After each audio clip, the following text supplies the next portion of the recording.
ನಮ್ಮನ್ನು ಯಥೇಚ್ಛವಾಗಿ ಪ್ರೀತಿ ಮಾಡುವಂತಹ ನಮ್ಮ ತಂದೆ ಕರೆಗಳಿಗೆ ನಮ್ಮನ್ನು ಅರ್ಪಿಸಿಕೊಳ್ಳೋಣ. ಹೌದು ಅಪ್ಪ ತಂದೆ, ವಿಶೇಷವಾಗಿ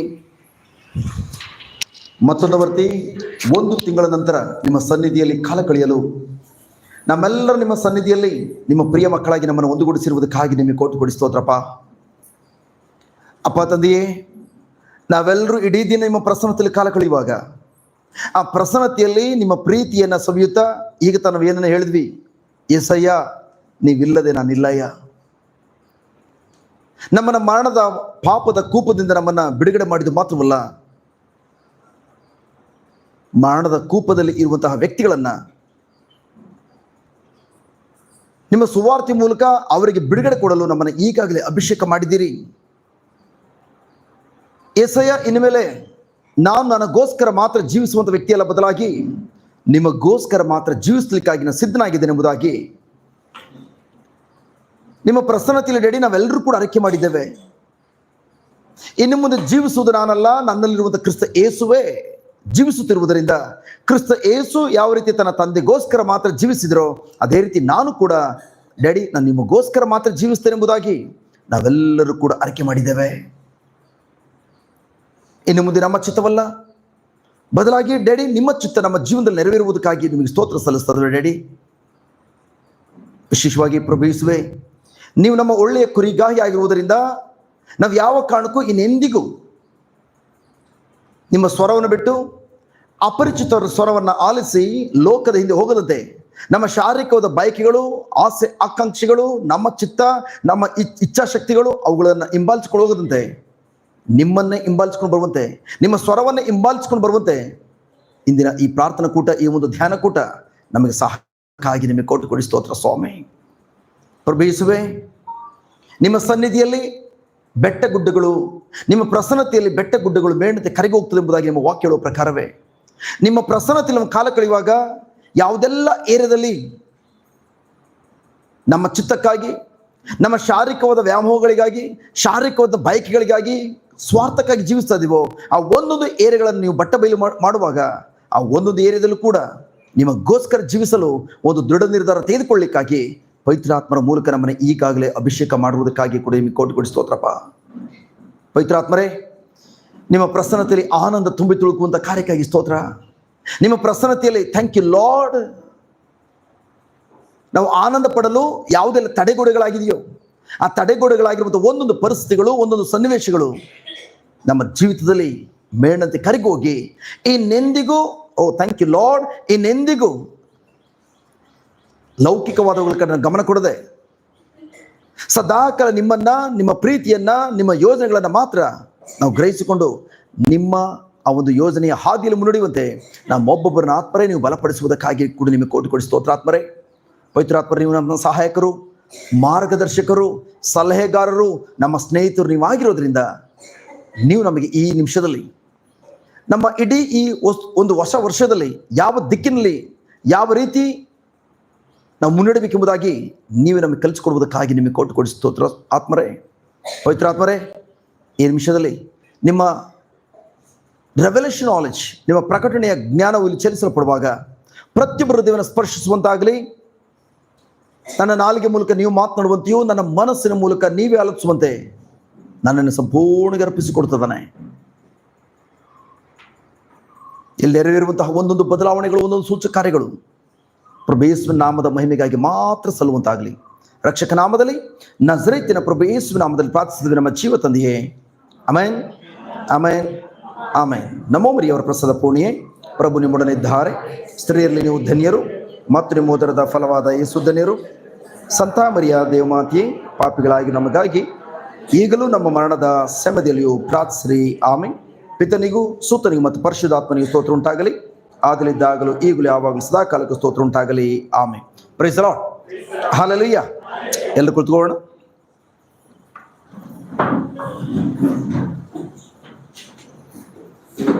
price the Lord. Hallelujah, hallelujah. Thank you Jesus.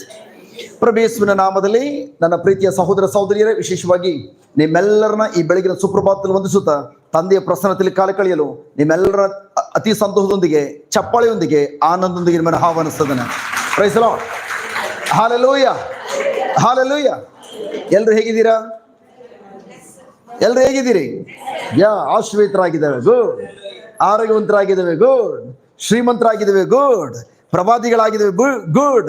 ರಾಜಾದಿರಾಜರಾಗಿದ್ದೇವೆ, good. Thank God. ಮಹಾಯಾಜಕರಾಗಿದ್ದೇವೆ, ಗುಡ್, ಗುಡ್. ನನ್ನ ಪ್ರೀತಿಯ ಸಹೋದರ ಸಹೋದರಿಯರೇ, ಥ್ಯಾಂಕ್ ಗಾಡ್. ನೀವೇನನ್ನ ಈಗ ನಾನು ಏನನ್ನ ಬಾಯ್ತಿದ್ದು ಹೇಳಿದ್ನೋ ಅದೆಲ್ಲ ಥ್ಯಾಂಕ್ ಗಾಡ್. ಇದು ನಮ್ಮ ಮನಸ್ಸು ಅದರೊಂದಿಗೆ ಒಪ್ಪಂದ ಮಾಡ್ಕೊಳ್ಳೋಕೆ ಸಾಧ್ಯ ಇಲ್ಲ. ಬಟ್ ದೇವರು ತನ್ನ ವಾಕ್ಯದಲ್ಲಿ ಹೇಳಿದವರೆ, ಆ ವಾಕ್ಯಕ್ಕೆ ಅನುಗುಣವಾಗಿ ನಾವು ಆ ಕಡೆಯಿಂದ ರೆಸ್ಪಾನ್ಸ್ ಮಾಡ್ತದವೆ, ಪ್ರತಿಕ್ರಿಯೆಯನ್ನು ತೋರ್ತದವೆ. ಸೊ ನನ್ನ ಪ್ರೀತಿಯ ಸಹೋದರ ಸಹೋದರಿಯರೇ, ಥ್ಯಾಂಕ್ ಗಾಡ್. ನಮ್ಮೊಬ್ಬೊಬ್ಬರ ಜೀವಿತದಲ್ಲೂ ಕೂಡ ಥ್ಯಾಂಕ್ ಗಾಡ್ ನಾವೆಲ್ಲರೂ ಕೂಡ ಬಯಸ್ತೇವೆ ಈ ವರ್ಷದಲ್ಲಿ ನಾವೆಲ್ಲರೂ ಕೂಡ ದೇವರ ಯೋಜನೆ ಅರಿತುಕೊಂಡು ದೇವರ ಯೋಜನೆಗಳನ್ನು ಜೀವನ ನೆರವೇರಬೇಕು. ಅಷ್ಟು ಮಾತ್ರವಲ್ಲ, ನನ್ನ ಜೀವಿತದಲ್ಲಿ ಕಳೆದ ವರ್ಷಗಳಲ್ಲಿ ಯಾವುದೆಲ್ಲ ಏರಿಯಾಗಳಲ್ಲಿ ಸೋಲನ್ನು ಕಂಡಿದ್ದೀನೋ, ಯಾವುದೆಲ್ಲ ಏರಿಯಾಗಳಲ್ಲಿ ಪದೇ ಪದೇ ಬಿದ್ದು ಹೋಗ್ತಾ ಇದ್ದೇನೋ, ಅಥವಾ ಯಾವುದೆಲ್ಲ ಹಣಕಾಸಿನ ಸಾಲದವರೆಯಲ್ಲಿದ್ದೇನೋ, ಅದು ನಿರುದ್ಯೋಗದ ಸಮಸ್ಯೆಯಲ್ಲಿದ್ದೇನೋ, ಅಥವಾ ದಾಂಪತ್ಯ ಜೀವನದಲ್ಲಿ ದಂಪತಿಗಳ ಮಧ್ಯದಲ್ಲಿ ಯಾವುದೆಲ್ಲ ಕಸಿವಿಸಿಗಳಿವೆಯೋ ಅವುಗಳೆಲ್ಲ ನಾಶವಾಗಿ ಥ್ಯಾಂಕ್ ಗಾಡ್ ಈ ವರ್ಷದಲ್ಲಿ ಎಲ್ಲ ಏರಿಯಾದಲ್ಲೂ ಕೂಡ ಸಮಾಧಾನಕರವಾದ ಒಂದು ವಾತಾವರಣವನ್ನ, ಸಮಾಧಾನಕರವಾದ ಒಂದು ಜೀವಿತವನ್ನು ಅನುಭವಿಸಬೇಕು ಅಂತೇಳಿ ನಾವೆಲ್ಲರೂ ಕೂಡ ಇಷ್ಟಪಟ್ಟಿದ್ದೇವೆ. ಕರೆಕ್ಟಾ? ಯಾರಿಗೂ ಇಷ್ಟ ಇಲ್ಲ? ಅದು ಎಲ್ರಿಗೂ ಇಷ್ಟ ಇದೆ. ಕರೆಕ್ಟ್. ನನ್ನ ಪ್ರೀತಿಯ ಸಹೋದರ ಸಹೋದರಿಯರೇ, ಥ್ಯಾಂಕ್ ಗಾಡ್. ನಿಮ್ಮ ಇಷ್ಟ ಮಾತ್ರ ಅಲ್ಲ, ಈವನ್ ನಮ್ಮ ಪರಲೋಕ ತಂದೆಯ ಇಚ್ಛೆನೂ ಕೂಡ ಏನಂತಂದ್ರೆ, ಪ್ರೈಸ್ ಗಾಡ್, ನಾನು ನಿಮ್ಮ ಬಗ್ಗೆ ಯೋಜನೆಗಳನ್ನ ಹಾಕೊಂಡಿದ್ದೇನೆ. ಆ ಯೋಜನೆಗಳು, price be to god, thank god, ಒಳ್ಳೆಯ ಯೋಜನೆಗಳು, ಹಿತಕರವಾದ ಯೋಜನೆಗಳು.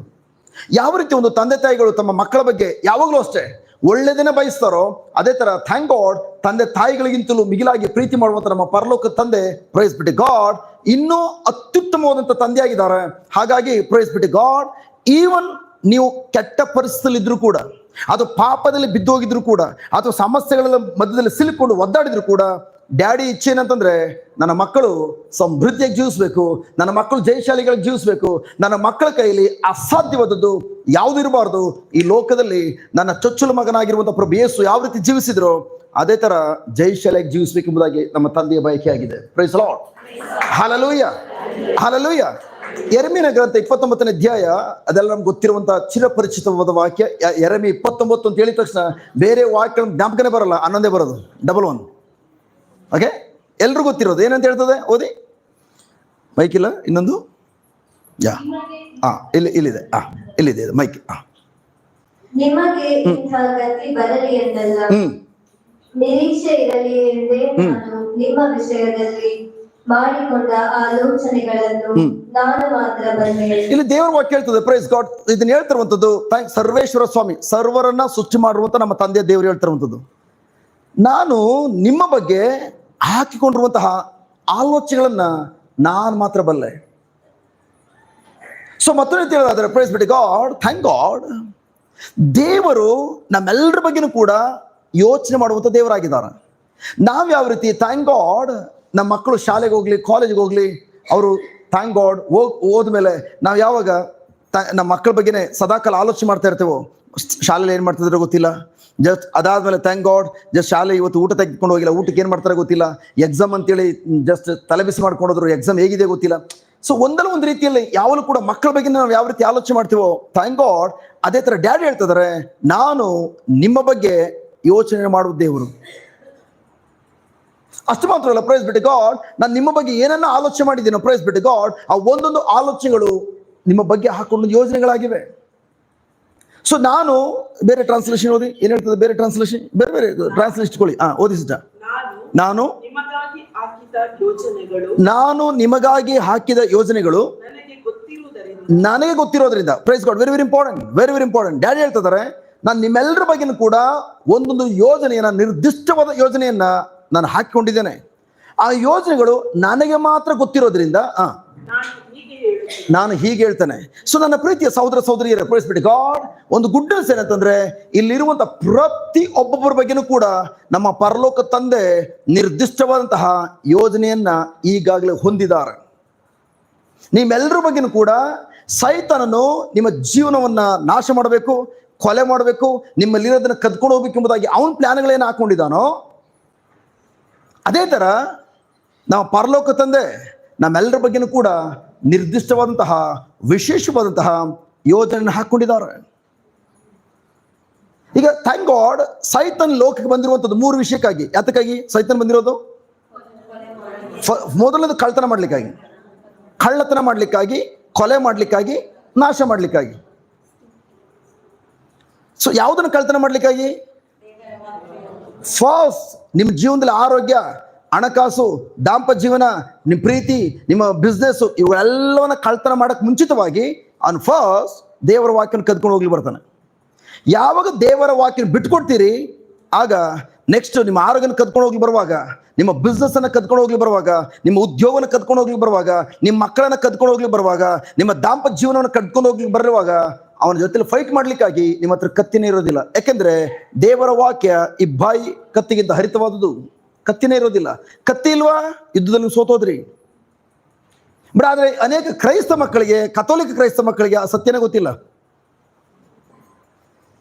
ಅನೇಕರಿಗೆ ದೇವರ ವಾಕ್ಯ ಇಲ್ಲದೆ, ದೇವರ ವಾಕ್ಯ ಖಡ್ಗ ಇಲ್ಲದೆ ಎಲ್ಲರೂ ಹೋರಾಟ ಮಾಡ್ಲಿಕ್ಕೆ ಪ್ರಯತ್ನ ಪಡ್ತಾರೆ. ದೇವರ ವಾಕ್ಯನ ಯಾವ ಥರ ಉಪಯೋಗಿಸ್ಬೇಕು ಅಂತ ಗೊತ್ತಿಲ್ದಾನೆ ಜಸ್ಟ್ ಏನೇ ಸಮಸ್ಯೆ ಬರಲಿ, ಒಂದು ಪರಲೋಕ 3 ನಮಮರಿಯ. ಹಲೋ, ಪರಲೋಕ ನಮಮರಿಯದಲ್ಲಿ ಮೈ ಗಾಡ್ ಆಳವಾದ ರಹಸ್ಯ ಅಡಕವಾಗಿದೆ. ಅದು ದೇವರ ವಾಕ್ಯ ಪ್ರಕಾರ ಇರುವಂಥದ್ದು. ಬಟ್ ನಾನು ದೇವರೊಂದು ಕಾಲ ಕಳೆದು ಹೋದ್ರೆ ಪ್ರೈಸ್ ಗಾಡ್, ಬರೀ ಅದೊಂದೇ ಪರಿಹಾರವನ್ನ ಎಲ್ಲದಕ್ಕೂ ಉಪಯೋಗಿಸ್ತವೆ. ಯೋಚನೆ ಮಾಡಿ, ನಿಮ್ಮ ಊರಲ್ಲಿ ಒಬ್ಬ ಡಾಕ್ಟರ್ ಇದ್ದಾರೆ, ಥ್ಯಾಂಕ್ ಗಾಡ್, ಜಸ್ಟ್ ಆ ಡಾಕ್ಟರ್ ಹತ್ರ ಹೋದ್ರಿ, ಹುಷಾರಿಲ್ಲ ಅಂತೇಳಿ ಜ್ವರ ಅಂತ ಹೋದ್ರಿ. ಜ್ವರ ಅಂತ ಓದಕ್ಕೆ ಥ್ಯಾಂಕ್ ಗಾಡ್ ಒಂದು ಪ್ಯಾರಾಸಿಟಮ್ ಟ್ಯಾಬ್ಲೆಟ್ ಕೊಟ್ಟ, ಪ್ಯಾರಾಸಿಟಮ್ ಮಾತ್ರೆ. ಅದೇ ಥರ ಸೊಂಟ ನೋವು ಅಂತ ಹೋದ್ರಿ, ಅದೇ ಮಾತ್ರೆ ಕೊಡ್ತಾ ಇದ್ದಾನೆ. ಆಮೇಲೆ ಇನ್ನೊಂದು ವ್ಯಕ್ತಿ ಕ್ಯಾನ್ಸರ್ ಅಂತ ಬಂದರು, ಅದೇ ಮಾತ್ರೆ ಕೊಡ್ತಾ ಇದ್ದಾನೆ. ಎಷ್ಟು ಮಂದಿ ಅಂತ ಡಾಕ್ಟರ್ನ ಊರಲ್ಲಿ ಇಟ್ಕೊಳ್ತೀರಿ? TV ಚಾನಲ್ ಕಂಪ್ಲೇಂಟ್ ಕೊಟ್ಟು ಇವನು ಯಾವುದೋ ಬೋಗಸ್ ಡಾಕ್ಟರ್ ಅಂತೇಳಿ ಜಸ್ಟ್ ಅವನನ್ನು ಅರೆಸ್ಟ್ ಮಾಡಿಸ್ತವೆ. ಕರೆಕ್ಟಾ? ಅದೇ ಥರ ಥ್ಯಾಂಕ್ ಗಾಡ್ ಎಷ್ಟು ಸಲ ಪ್ರಿಯರೇ ಸೈತನ್ ಬಂದು ಕ್ರೈಸ್ತ ಮಕ್ಕಳ ಅರೆಸ್ಟ್ ಮಾಡ್ತಾ ಇದ್ದಾನೆ. ಒಂದು ಪರಲೋಕ 3 ನಮಮರಿ ಇದೇ ಮಾತ್ರ ಉಪಯೋಗಿಸಿ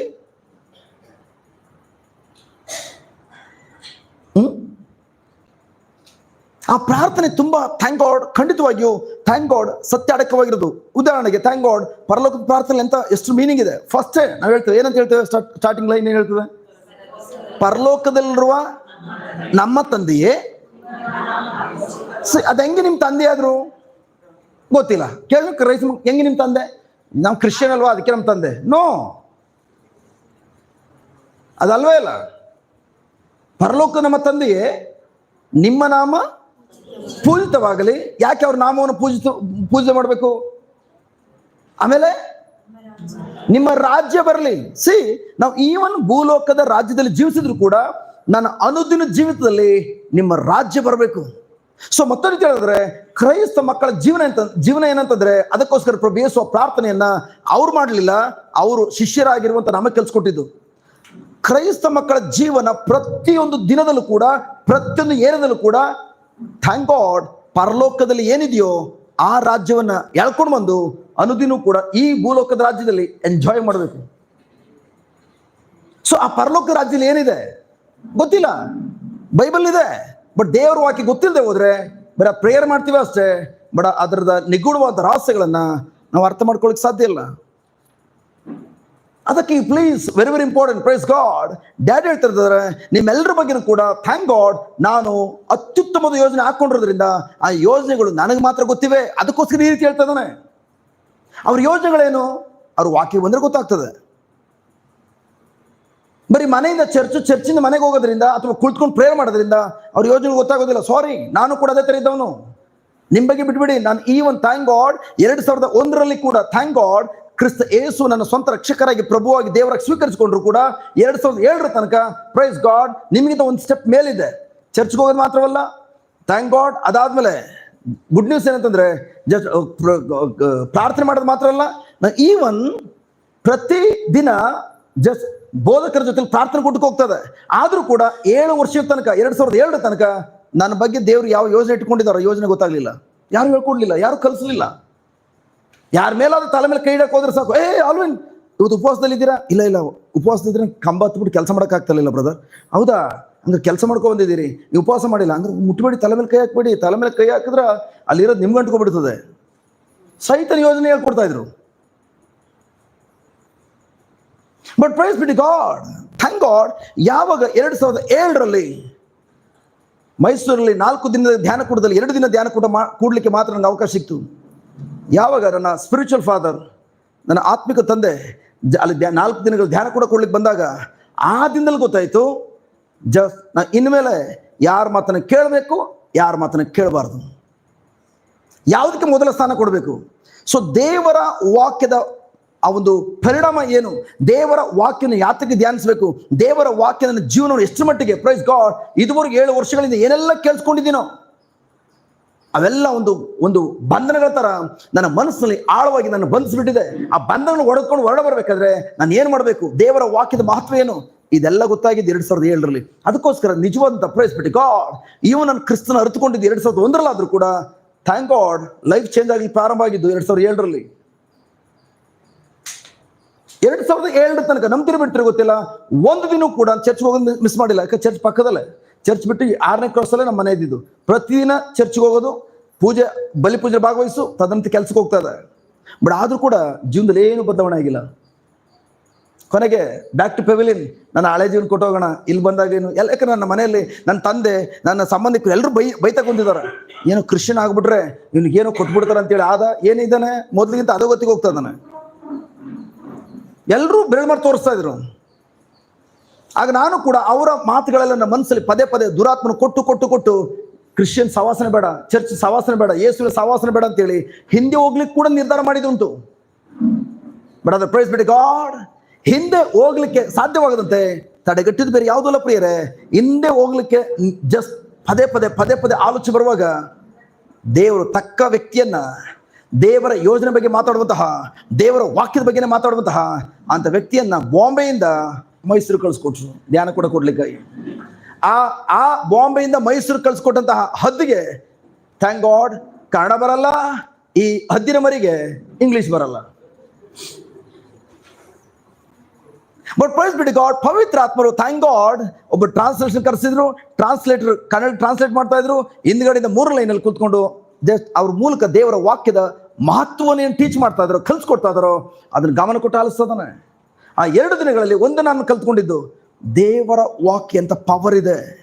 ಕಣ್ಮುಂದನೆ ಕಿವಿ ಕೇಳಿಸೋ ವ್ಯಕ್ತಿ ಕಿವಿ ಓಪನ್ ಆಯ್ತು, ಕಣ್ಮುಂದನೆ ಕಣ್ಣು ಇಲ್ದಿರೋ ವ್ಯಕ್ತಿ ಕಣ್ಣು ಬಂತು. ಮೈ ಗಾಡ್, ದೇವರ ವಾಕ್ಯದ ಶಕ್ತಿ ಇದ್ದ ಮೇಲೆ ಯಾಕೆ 6 ವರ್ಷಗಳಾಯ್ತು ನಾನು ಯೇಸುವನ್ನು ಕಂಡುಕೊಂಡು, ಯಾಕೆ ನನ್ನ ಜೀವನದಲ್ಲಿ ಒಂದು ಏರಿಯಲ್ಲಿ ಕೂಡ ಬಿಡುಗಡೆ ಕಾಣ್ಲಿಕ್ಕೆ ಆಗ್ತಲ್ಲ? ಅದೇ ಬಡತನ, ಅದೇ ಸಮಸ್ಯೆಗಳು. ಬಟ್ ದೇವ್ರು ಹೇಳ್ತಾರೆ, ನಿನ್ನ ಬಗ್ಗೆ ದೊಡ್ಡ ಯೋಜನೆ ಹಾಕೊಂಡಿದ್ದಾನೆ, ಮಹತ್ವ ಯೋಜನೆ ಹಾಕೊಂಡಿದ್ದಾನೆ. ಯಾಕೆ 6 ವರ್ಷ ಅದನ್ನು ಕಂಡುಕೊಳ್ಳೋಕ್ಕಾಗಲಿಲ್ಲ? ಅದಕ್ಕೆ ಬೈಬಲ್ ಹೇಳ್ತದೆ ಪ್ರಿಯರೇ, ಇವನ್ ನಾವು ಕ್ರೈಸ್ತ ಮಕ್ಕಳಾಗಿದ್ರು ಕೂಡ, ದೇವರ ಮಕ್ಕಳಾಗಿದ್ರು ಕೂಡ, ಇವನ್ ಪ್ರತಿದಿನ ಚರ್ಚ್ಗೆ ಹೋದ್ರು ಕೂಡ, ನಾವು ಪ್ರತಿದಿನ ಪ್ರಾರ್ಥನೆ ಮಾಡಿದ್ರು ಕೂಡ, ದೇವರ ವಾಕ್ಯದ ಸತ್ಯ ಗೊತ್ತಿಲ್ಲದೆ ಹೋದ್ರೆ ನಾವು ಯಾವ ಏರಿಯಾದಲ್ಲೂ ಕೂಡ ಬಿಡುಗಡೆ ಹೊಂದಲಿಕ್ಕೆ ಸಾಧ್ಯ ಇಲ್ಲ. ನಂಬರ್ 1. ನಂಬರ್ 2, ನನ್ನ ಮಕ್ಕಳು ಕ್ರೈಸ್ತ ಮಕ್ಕಳಾಗಿದ್ರು ಕೂಡ ಅಳಿದು ಹೋಗ್ತಾರೆ.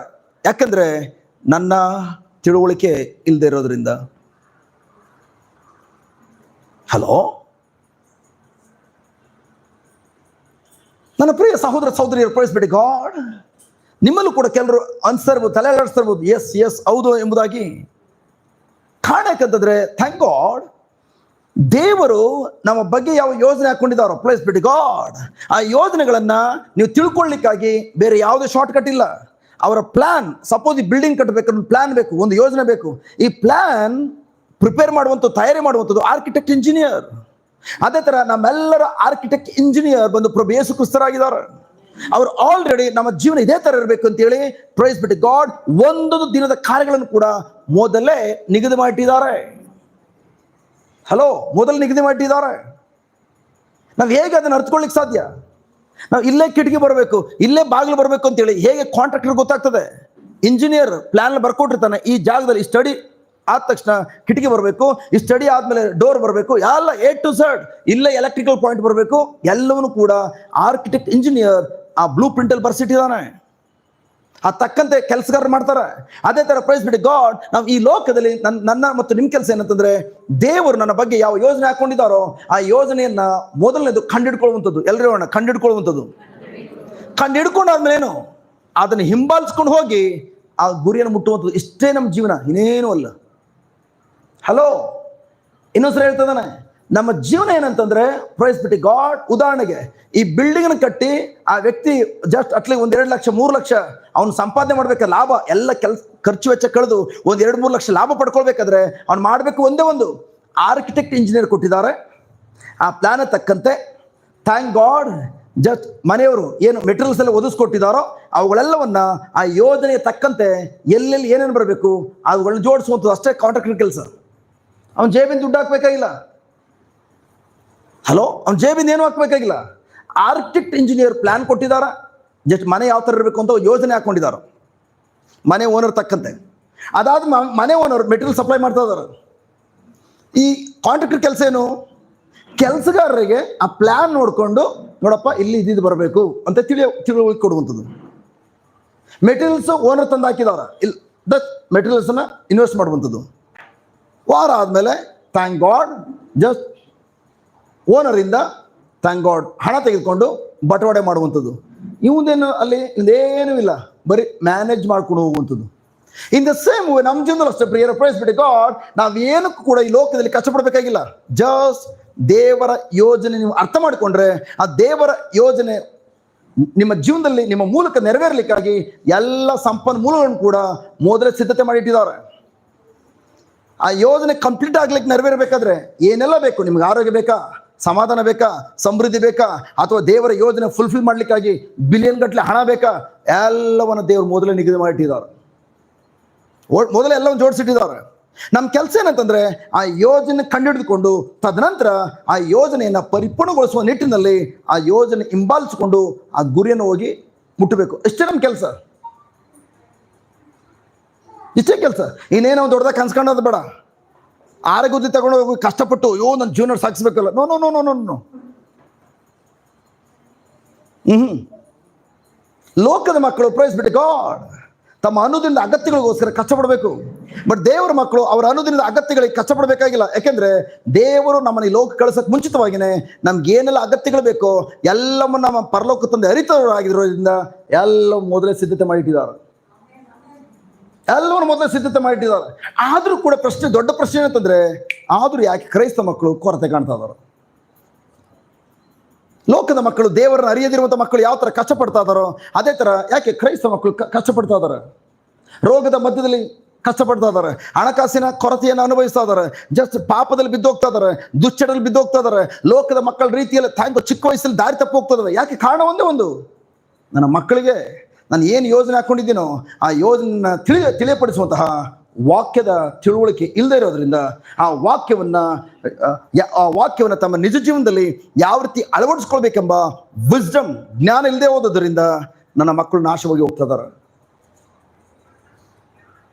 ಹಲೋ, ಅರ್ಥ ಆಗ್ತದೆಯಾ ಪ್ರಿಯರ? ಯಾರ ಯೋಜನೆ ಒಳ್ಳೇದು? ದೇವರ ಯೋಜನೆ ಒಳ್ಳೇದಾ ಅಥವಾ ನನ್ನ ಗಂಡನ ಯೋಜನೆ ಒಳ್ಳೇದಾ? ಸಾರಿ, ನನ್ನ ಗಂಡನ ಹೆಂಡತಿ ಯೋಜನೆ ಒಳ್ಳೇದಾ? ಯಾರ ಯೋಜನೆ ಒಳ್ಳೇದು? ಬಟ್ ಪ್ರೈಸ್ ಬಿಡಿ ಗಾಡ್, ಸಮಯ ಬಂದಾಗ ದೇವರ ಯೋಜನೆ ನೆರವೇರಿಸ್ಕೊಳ್ಳಿಕ್ಕೆ ಗಂಡ ಇಷ್ಟಪಡ್ತೀವ ಅಥವಾ ಹೆಂಡತಿ ಯೋಜನೆ ನೆರವೇರಿಸಲಿಕ್ಕೆ ಇಷ್ಟಪಡ್ತೀವ? ದೇವ್ರ ಯೋಜನೆ ನಾಳೆ ನೋಡ್ಕೊಳ್ಳೋಣ. ಹೆಂಡತಿ ಯೋಜನೆ ನೆರವೇರಿಸ್ಕೊಳ್ಳಿಲ್ಲ ಅಂದ್ರೆ ರಾತ್ರಿ ಮನೆ ಸೇರಿಸಲ್ಲ. ಕರೆಕ್ಟಾ?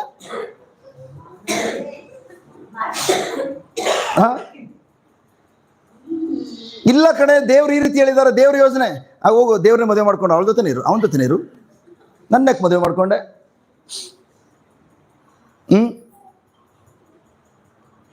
ನಮ್ಗೆಲ್ರೂ ಕೂಡ ಗೊತ್ತಿದೆ ದೇವರ ಯೋಜನೆ ಎಲ್ಲ ಯೋಜನೆಗಳಿಗಿಂತ ಉತ್ತಮವಾದ ಯೋಜನೆ. ಬಟ್ ಎಷ್ಟು ಮಂದಿ ಪ್ರಿಯರೇ ದೇವರ ಯೋಜನೆ ಕಂಡಿಡ್ಕೊಂಡಿದ್ದೇವೆ? ಅದಕ್ಕೆ ನಾನು ಯಾವಾಗಲೂ ಕೂಡ ಎಸ್ಪೆಷಲಿ ಯೌವನಸ್ಥರು ಸಿಕ್ಕರೆ, ಯೂತ್ಸ್ ಸಿಕ್ಕಿದ್ರೆ price be to god, brother just ನಮ್ಮ ಮನೇಲಿ ಹುಡುಕ್ತಾ ಇದ್ದಾರೆ ಅಥವಾ ನನ್ನ ಮನೇಲಿ ಹುಡುಗಿನ ಹುಡುಕ್ತಾ ಇದ್ದಾರೆ ಅಂತ ಕೇಳುವಾಗ praise God thank you. First ಆ ಹುಡುಗಿ ಕೇಳುವಂಥದ್ದು, ಮೊದಲು ದೇವರ ಯೋಜನೆ ಕಂಡಿಡ್ಕೊಂಡಿದ್ಯಮ್ಮ? ದೇವರ ಯೋಜನೆ ಏನು, ನಿಮ್ಮ ಅಪ್ಪನ ಯೋಜನೆ ಏನು ಎಂಬುದಾಗಿ ಕಂಡಿಡ್ಕೊಂಡಿದ್ಯಪ್ಪ? ಇಲ್ವಾ? ಹಂಗಾರೆ ಮದುವೆ ಕೈ ಹಾಕ್ಬೇಡ. ಡೇಂಜರಸ್.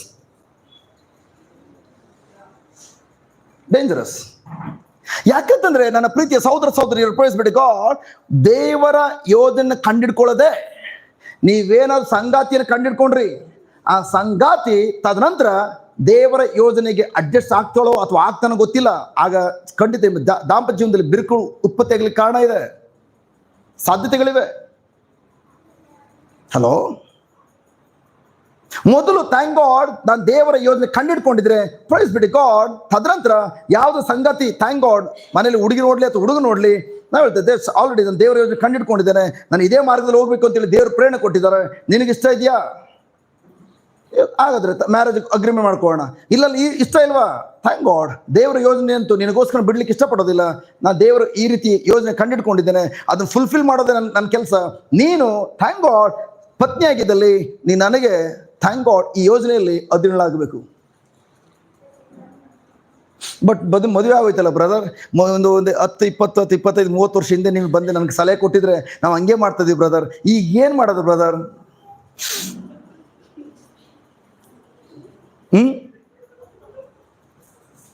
ಈಗ ಏನು ಮಾಡೋದು ಬ್ರದರ್? ಏನು ಮಾಡೋಂಗಿಲ್ಲ. ಪ್ರೈಸ್ ಬಿಡಿ God, thank god. Suppose just ನಿಮ್ಮ ಸಂಗಾತಿ ಲೋಕಕ್ಕೆ ಎಳಿಬಹುದು. ಅದಕ್ಕೆ ನೋಡಿ, ಗಂಡ ಹೆಂಡತಿ ಇಬ್ರು ಚರ್ಚಿಗೆ ಒಟ್ಟಿಗೆ ಬನ್ನಿ ಧ್ಯಾನ ಕೂಡ ಬರಲ್ಲ. ಒಬ್ಬ ಲೋಕ, ಒಬ್ಬ ಪರಲೋಕ. ಬಟ್ ಆದ್ರೂ ಯಾರೆಲ್ಲ ಇಬ್ಬರು ಜೊತೆಲಿ ಬರ್ತಿದ್ರಿ ಕೇಳ್ಕೊಳ್ಳಿ. ಯಾಕೆ ಗೊತ್ತಾ? Thank god. ಮೊದಲು ಒಬ್ಬರೇ ಬಂದಿರ್ಬೋದು, ಯಾವಾಗ ಅವ್ರಿಗೋಸ್ಕರ ಥ್ಯಾಂಕ್ ಯು ಲಾರ್ಡ್, ನಾನು ತಪ್ಪು ಮಾಡಿದೆ, ನಾನು ನಿಮ್ಮ ಯೋಜನೆ ಅರ್ಥಕೊಳ್ಳಿಲ್ಲ, ನಾನು ಲೋಕದ ಮಕ್ಕಳ ರೀತಿಯಲ್ಲಿ ಹುಡುಗನ ಸೆಲೆಕ್ಟ್ ಮಾಡ್ಕೊಂಡೆ, ಲೋಕದ ಮಕ್ಕಳ ರೀತಿಯಲ್ಲಿ ಥ್ಯಾಂಕ್ ಅಪ್ಪ ಅಮ್ಮ ಯಾರಿಗೆ ಕುತಿಯ ಕೊಡು ಅಂತಂದ್ರು ಕುತಿಯ ಕೊಟ್ಟುಬಿಟ್ಟೆ, ಕಟ್ಸ್ಕೊಂಡೆ, ಅದಕ್ಕೆ ನನ್ನ ಜೀವನ ಹಿಂಗಾಗಿದೆ. ಬಟ್ ಆದರೆ ಕಾಲ ಮಿಂಚಿಲ್ಲ. ಥ್ಯಾಂಕ್ ಗಾಡ್, ಯಾರು ದೇವರ ಪ್ರಸನ್ನತೆ ಹೊರಗಡೆ ಇದ್ದಾರೋ, ಹೆಂಡತಿ ಇರ್ಬೋದು ಅಥವಾ ಗಂಡ ಇರ್ಬೋದು, ಮೈ ಗಾಡ್, ದೇವರಿಗೆ ಅಸಾಧ್ಯದ ಯಾವುದೂ ಇಲ್ಲ. ಅದೇ ಥರ price be to god, thank god, ನಾನು ಕೂಡ ನಿಮ್ಮೊಂದಿಗೆ ಮುನ್ನಡೆಯುವಾಗ ನನ್ನ ಜೀವನದಲ್ಲಿ ಕೂಡ ಅಸಾಧ್ಯ ಯಾವುದೂ ಇಲ್ಲ. ನನ್ನ ಪತಿ ಹೊರಗಡೆ ಇರ್ಬೋದು, ಲೋಕದಲ್ಲಿರ್ಬೋದು, ನನ್ನ ಪತ್ನಿ ಹೊರಗಡೆ ಇರ್ಬೋದು, ನನ್ನ ಮಕ್ಕಳು ಹೊರಗಡೆ ಇರ್ಬೋದು. ಬಟ್ ಪ್ರೈಸ್ ಬಿಟ್ಟು ಗಾಡ್, ನಾನು ನಿಮ್ಮಲ್ಲಿ ವಿಶ್ವಾಸವಿಟ್ಟು ನಾನು ನಿಮ್ಮಲ್ಲಿ ಮಾತ್ರ ನಾನು ಜೀವಿಸುವಾಗ 100% ಗ್ಯಾರಂಟಿ ನಾನು ನಿಮ್ಮನ್ನು ಪ್ರೀತಿ ಮಾಡ್ತೀನಿ ಎಂಬುದಾಗಿ ಪ್ರೂವ್ ಮಾಡೋದಾದ್ರೆ ನೀವು ಆ ಕಡೆಯಿಂದ ಎಲ್ಲ ಕೆಟ್ಟ ಕಾರ್ಯಗಳೆಲ್ಲವನ್ನ ಒಳಿತಾಗಿ ನನ್ನ ಪರವಾಗಿ ಪರಿಣಮಿಸ್ತೀರಿ. Hallelujah, hallelujah, thank you Jesus. ಓದಿ ಬ್ರದರ್ ದೇವಕ್ಕೆ ಜೆರೆಮಯ 29:11.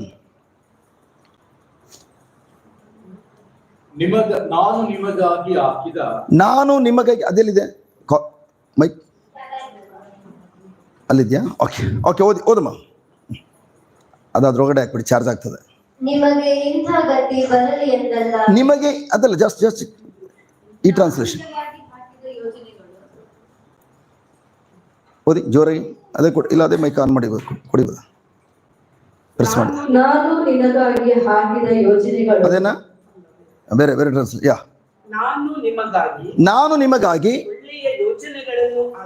ಒಳ್ಳೆಯ ಯೋಜನೆಗಳನ್ನು ಹಾಕಿದ್ದೇನೆ. ಪ್ರತಿಯೊಬ್ಬರು ಹೇಳೋಣ, ನನ್ನ ತಂದೆಯ ಯೋಜನೆಗಳು ಈ ಭೂಲೋಕದ ಎಲ್ಲ ಯೋಜನೆಗಳಿಗಿಂತಲೂ ಒಳ್ಳೆಯ ಯೋಜನೆಗಳು. ವಾವ್! ಯಾಕೆ ನಾನು ಪದೇ ಅದನ್ನ ಒತ್ತಿ ಓದಿಸ್ತದನ್ನ ಹೇಳ್ಸ್ತದನ್ನ ಅಂತಂದ್ರೆ ನಿಮ್ಮ ತಲೆ ಓಡೋಗ್ಬೇಕು. ಇನ್ಮೇಲೆ ನನ್ನ ಪ್ಲಾನ್ ಹಾಕೊಳ್ಳೋದಿಲ್ಲ, ನನ್ನ ತಂದೆ ಏನು ಪ್ಲಾನ್ ಹಾಕೊಂಡಿದ್ದಾರೋ ಆ ಪ್ಲಾನ್ ಹುಡುಕ್ತಾನೆ. ಯಾಕಂದ್ರೆ ಅದು ಒಳ್ಳೆಯ ಯೋಜನೆಗಳು. ಇವತ್ತು ಕೂಡ ಥ್ಯಾಂಕ್ ಗಾಡ್, ಬ್ಯೂಟಿಫುಲ್. ನನ್ನ ಪ್ರೀತಿಯ ಸಹೋದರ ಸಹೋದರಿಯರೇ, ಕಳೆದ ಸಲ ಬಂದಾಗ ಬ್ರದರ್ ಜಸ್ಟ್ ಒಂದು ಬಿಸ್ನೆಸ್ ಮಾಡಬೇಕು ಅಂದ್ಕೊಂಡು ನಮ್ಮ ಫ್ಯಾಮಿಲಿ ಡಿಸೈಡ್ ಮಾಡಿದ್ದೇವೆ. ಬಟ್ ಅದರಲ್ಲಿ ನನಗೆ ಸ್ವಲ್ಪ ಕಸಿವಿಸಿ ಆಗ್ತದೆ. ಅದಕ್ಕೆ ಏನು ಮಾಡಬೇಕು ಗೊತ್ತಾಗ್ತಿಲ್ಲ ಬ್ರದರ್. ಏನು ಬಿಸ್ನೆಸ್ ಅಂತ ಹೇಳುವಾಗ ಜಸ್ಟ್ ದೊಡ್ಡ ಒಂದು ಬಾರನ್ನು ಓಪನ್ ಮಾಡಬೇಕು ಅಂದ್ಕೊಂಡು ಮನೆಯವರಲ್ಲಿ ಪ್ಲ್ಯಾನ್ ಮಾಡಿದ್ದೇವೆ. ಅದು ದಯವಿಟ್ಟು ಪ್ರೇಯರ್ ಮಾಡಿ ಬ್ರದರ್. ಏನು ಪ್ರೇಯರ್ ಮಾಡಬೇಕು? ಅದು ಬೇಡ. ಯಾರು ಹೇಳ್ಕೊಟ್ರು ಬೇಡ ಅಂತ?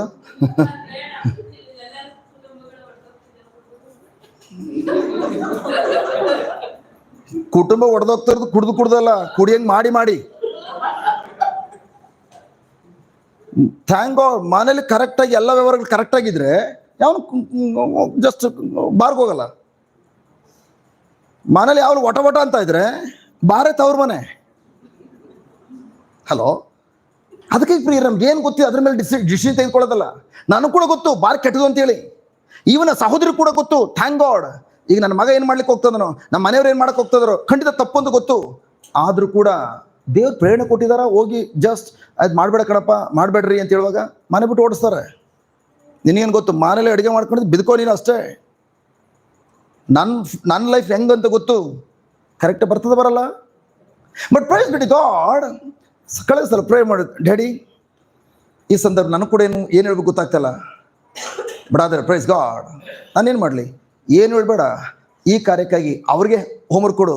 ನಾನು ಪ್ರೇ ಮಾಡಿದ್ದೇನೆ ಸಿಸ್ಟರ್, ದಯವಿಟ್ಟು ನೀವು ಕೂಡ ಎವ್ರಿ ಡೇ ಥ್ಯಾಂಕ್ ಗಾಡ್. ಯಾಕಂದ್ರೆ ಅಷ್ಟು ಸುಲಭದ ಕೆಲಸ ಅಲ್ಲ ಪ್ರಿಯರೇ. ಆಲ್ರೆಡಿ 1 ಕೋಟಿ ರೂಪಾಯಿ ಅದಕ್ಕೋಸ್ಕರ ಸ್ಯಾಂಕ್ಷನ್ ಮಾಡಿಸ್ಕೊಂಡಿದ್ದಾರೆ. ಸಡನ್ ನಿಲ್ಲಿಸಿ ಅಂತ ಹೇಳುವಾಗ ನೆಕ್ಸ್ಟ್ ನಾಳಿಂದ ಪ್ರೇಯರ್ ಬರಲ್ಲ. ಇವ್ರನ್ನ ನಾವು ಹೇಳಿದ ಬಿಸ್ನೆಸ್ ಕಲ್ಲಾಕ್ಬಿಟ್ರಲ್ಲ, ಅಪಶಕನ ಹೊಡೆದು ಬಿಟ್ರಲ್ಲ, ಕರೆಕ್ಟಾ? ಬರಲ್ಲ ನಾಳೆ. ಅದಕ್ಕೆ ಈ prayer, price God, thank god. ನನ್ನ ದೇವ್ರ ವಾಕ್ಯ ಗೊತ್ತಿದ ಮಾತ್ರಕ್ಕೆ ಅದನ್ನ ನೇರವಾಗಿ ಹೇಳೋದಲ್ಲ. ನೋ, ದೇವರ ವಾಕ್ಯ ಸತ್ಯದ ಬೀಜ, ಬಿಡುಗಡೆ ಕೊಡುವಂಥ ಬೀಜ. ಕರೆಕ್ಟ್. ಆ ಬೀಜ ಜೀವನ ಚೇಂಜ್ ಮಾಡುವಂಥದ್ದು ಒಳ್ಳೆ ಬೀಜ. ಬಟ್ ಆದರೆ ಒಳ್ಳೆ ಬೀಜವನ್ನ ತಪ್ಪಾದ ಸಮಯದಲ್ಲಿ ಬಿತ್ತನೆ ಮಾಡಿದ್ವಿ, ಫಲ 0. ಒಬ್ಬ ರೈತನಿಗೆ ಈ ಸಮಯದಲ್ಲಿ ಹೋಗಿ ಜಮೀನಲ್ಲಿ ಬೇಸಿಗೆ ಸಮಯದಲ್ಲಿ ಹತ್ತಿ ಬೀಜ ಬಿತ್ತನೆ ಮಾಡಿ ಅಂತೇಳಿ ಫಲ ಬರ್ತದ? ನೋ. ಹತ್ತಿ ಬೀಜವನ್ನ ಬಿತ್ತನೆ ಮಾಡುವಂಥ ಕಾಲ ಸಮಯ ಇದೆ. ಆ ಟೈಮಲ್ಲಿ ಬಿತ್ತನೆ ಮಾಡಿದ್ರೆ ಮಾತ್ರ ಒಳ್ಳೆ ಫಲ ಬರುವಂಥದ್ದು. ಅದಾದ್ಮೇಲೆ ಸಹೋದರಿಗೆ ಹೇಳಿದೆ, sister, praise God, every day thank God. Just ನೀವು ಕೂಡ ಪ್ರಾರ್ಥಿಸಿ, ಜಸ್ಟ್ ಡ್ಯಾಡಿ, ಜಸ್ಟ್ ಇದು ಒಳ್ಳೇದು ಅಂತೇಳಿ ಈವನ್ ನಮ್ಮ ಕುಟುಂಬದಲ್ಲಿ ಥ್ಯಾಂಕ್ ಗಾಡ್ ಜಸ್ಟ್ ಭಾವಿಸಿದ್ದಾರೆ. ಬಟ್ ಥ್ಯಾಂಕ್ ಗಾಡ್, ನಿಮ್ಮ ಯೋಜನೆ ನನಗೆ ಗೊತ್ತಿದೆ ಇದು ತಪ್ಪು ಅಂತೇಳಿ. ಬಟ್ ಆದರೆ ಅವ್ರಿಗೆ ಯಾವ ಥರ ನೀವು ಮನವರಿಕೆ ಮಾಡಿಕೊಡು ನಾನು ಅಂತ ಹೇಳೋದಿಲ್ಲ, ನೀವು ಅವ್ರ ಜೊತೆ ಮಾತಾಡಬೇಕು. ಥ್ಯಾಂಕ್ ಯು ಲಾರ್ಡ್, ನಮ್ಮ ಕುಟುಂಬದ ಜೊತೆ ನೀವು ಮಾತನಾಡಿದ್ದಕ್ಕಾಗಿ ಸ್ತೋತ್ರ. Thank U G. ದೇವರ ಆತ್ಮ ಅವ್ರ ಮೇಲೆ ಇದೆ, ದೇವರ ಅವ್ರನ್ನ ಅಭಿಷೇಕ ಮಾಡಿ ಯೇಸುವಿನ ಪ್ರೀತಿ ಅವ್ರನ್ನ ತುಂಬ ಬಿಡುಗಡೆ ಹೊಂದಿದ್ದಾರೆ. ಅಷ್ಟು ಮಾತ್ರ ಅಲ್ಲ, thank god daddy, every day ನಿಮ್ಮ ಪ್ರಸನ್ನತೆಯಲ್ಲಿ ನಾವು ಕಾಲ ಕಳಬೇಕು. ನಿಮ್ಮ ಯೋಜನೆ ಏನು ಅಂತಂದರೆ ದೇವರ ರಾಜ್ಯಕ್ಕೆ ಬಂದಿದ್ದರಿಗೆ ದೇವರ ರಾಜ್ಯಕ್ಕೆ ಕರ್ಕೊಂಡು ಬರಬೇಕು. ನನ್ನ ಮೂಲಕ ಅನೇಕ ಮಕ್ಕಳು ಬರ್ತಾ ಇದ್ದಾರೆ. ಅದೇ ಥರ ನಮ್ಮ ಕುಟುಂಬದ ಮೂಲಕ ಕೂಡ ದೇವರ ವಾಕ್ಯ ಬರಬೇಕು. ಅದೇ ನನ್ನ ಪ್ಲ್ಯಾನ್. ಇದು ಬೆಳಿಗ್ಗೆ ಬಂದು ಥ್ಯಾಂಕ್ ಗಾಡ್ ಬಂದ ತಕ್ಷಣ ಇಕ್ಬಿಟ್ಟು ಹೇಳಿದ್ರು, ಬ್ರದರ್ ನಿಮ್ಮ ಹತ್ರ ಒಂದು ಗುಡ್ ನ್ಯೂಸ್ ಹೇಳಬೇಕು. ಥ್ಯಾಂಕ್ ಗಾಡ್, ನನ್ನ ಮಗನೇ ಬಂದು ಹೇಳ್ದ, ಮಮ್ಮಿ ಬಾರ್ ಮಾಡೋದು ಬೇಡ, 1 ಕೋಟಿ ರೂಪಾಯಿ ಏನು ಸ್ಯಾಂಕ್ಷನ್ ಆಗಿದೆಯೋ ವಾಪಸ್ ಕೊಟ್ಬಿಡೋಣ, ಬೇರೆ ಬಿಸ್ನೆಸ್ ಮಾಡೋಣ. ಅದಾಗಿದೆ ಪ್ರಿಯರೇ. ಥ್ಯಾಂಕ್ ಗಾಡ್, ಪವಿತ್ರಾತ್ಮರು ಕುಟುಂಬ ನಡೆಸುವಂಥದ್ದು. ಸಪೋಸ್ ಹೋಗ್ಬಿಟ್ಟು ಸಹೋದರಿ ಹೋಗ್ಬಿಟ್ಟು ಥ್ಯಾಂಕ್ ಗಾಡ್ ತನ್ನ ಮಗನಿಗೆ ಅಥವಾ ತಮ್ಮ ಮನೆಯಲ್ಲಿರುವಂಥವ್ರಿಗೆ ದಯವಿಟ್ಟು ಅದು ಮಾಡೋದು ಬೇಡ ಪಾಪ ಅಂತ ಹೇಳಿದರೆ, ಎಲ್ಲಿ ಗೊತ್ತಾಯ್ತು ಪಾಪ ಅಂತೇಳಿ? ಚರ್ಚ್ಗೆ ಹೋದ್ಮೇಲೆ ನೀವು ಹೋಗಲೇ ಬೇಡ ಇರು ಮಮ್ಮಿ ಮನೇಲೆ. ಹಲೋ, ದೇವರ ಆತ್ಮರು ಕೆಲಸ ಮಾಡೋದಾದ್ರೆ ಒಬ್ರಿಗೂ ಹರ್ಟ್ ಮಾಡೋದಿಲ್ಲ.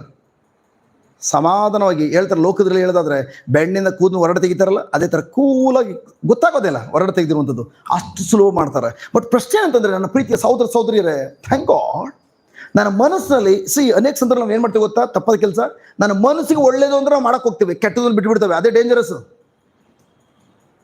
ನನ್ನನ್ನ ಮತ್ತು ನಿಮ್ಮನ್ನ ದೇವರು ಬೋಲೋಕ್ ಕಳಿಸಿರುವಂಥದ್ದು ನನ್ನ ಮನಸ್ಸಿಗೆ ಯಾವುದೆಲ್ಲ ಒಳ್ಳೇದು ಅಂತ ಅನಿಸ್ತದೋ ಅದನ್ನ ಮಾಡ್ಲಿಕ್ಕಲ್ಲ. ಸಾರಿ, ಹಂಗಂತ ಅನ್ಸ್ಕೊಂಡು ಇವತ್ತು ಒಳ್ಳೇದು ಮಾಡಿ ಇವತ್ತಿಂದ ಈ ಕಡಿಸಿ ಹಾಕೊಂಡಿದ್ದಾವೆ. ನಿಮ್ಮ ಮನಸ್ಸಿಗೆ ತೋಚೋದೆಲ್ಲ ದೇವರು ತೋಚಿಸುವಂಥದ್ದಲ್ಲ.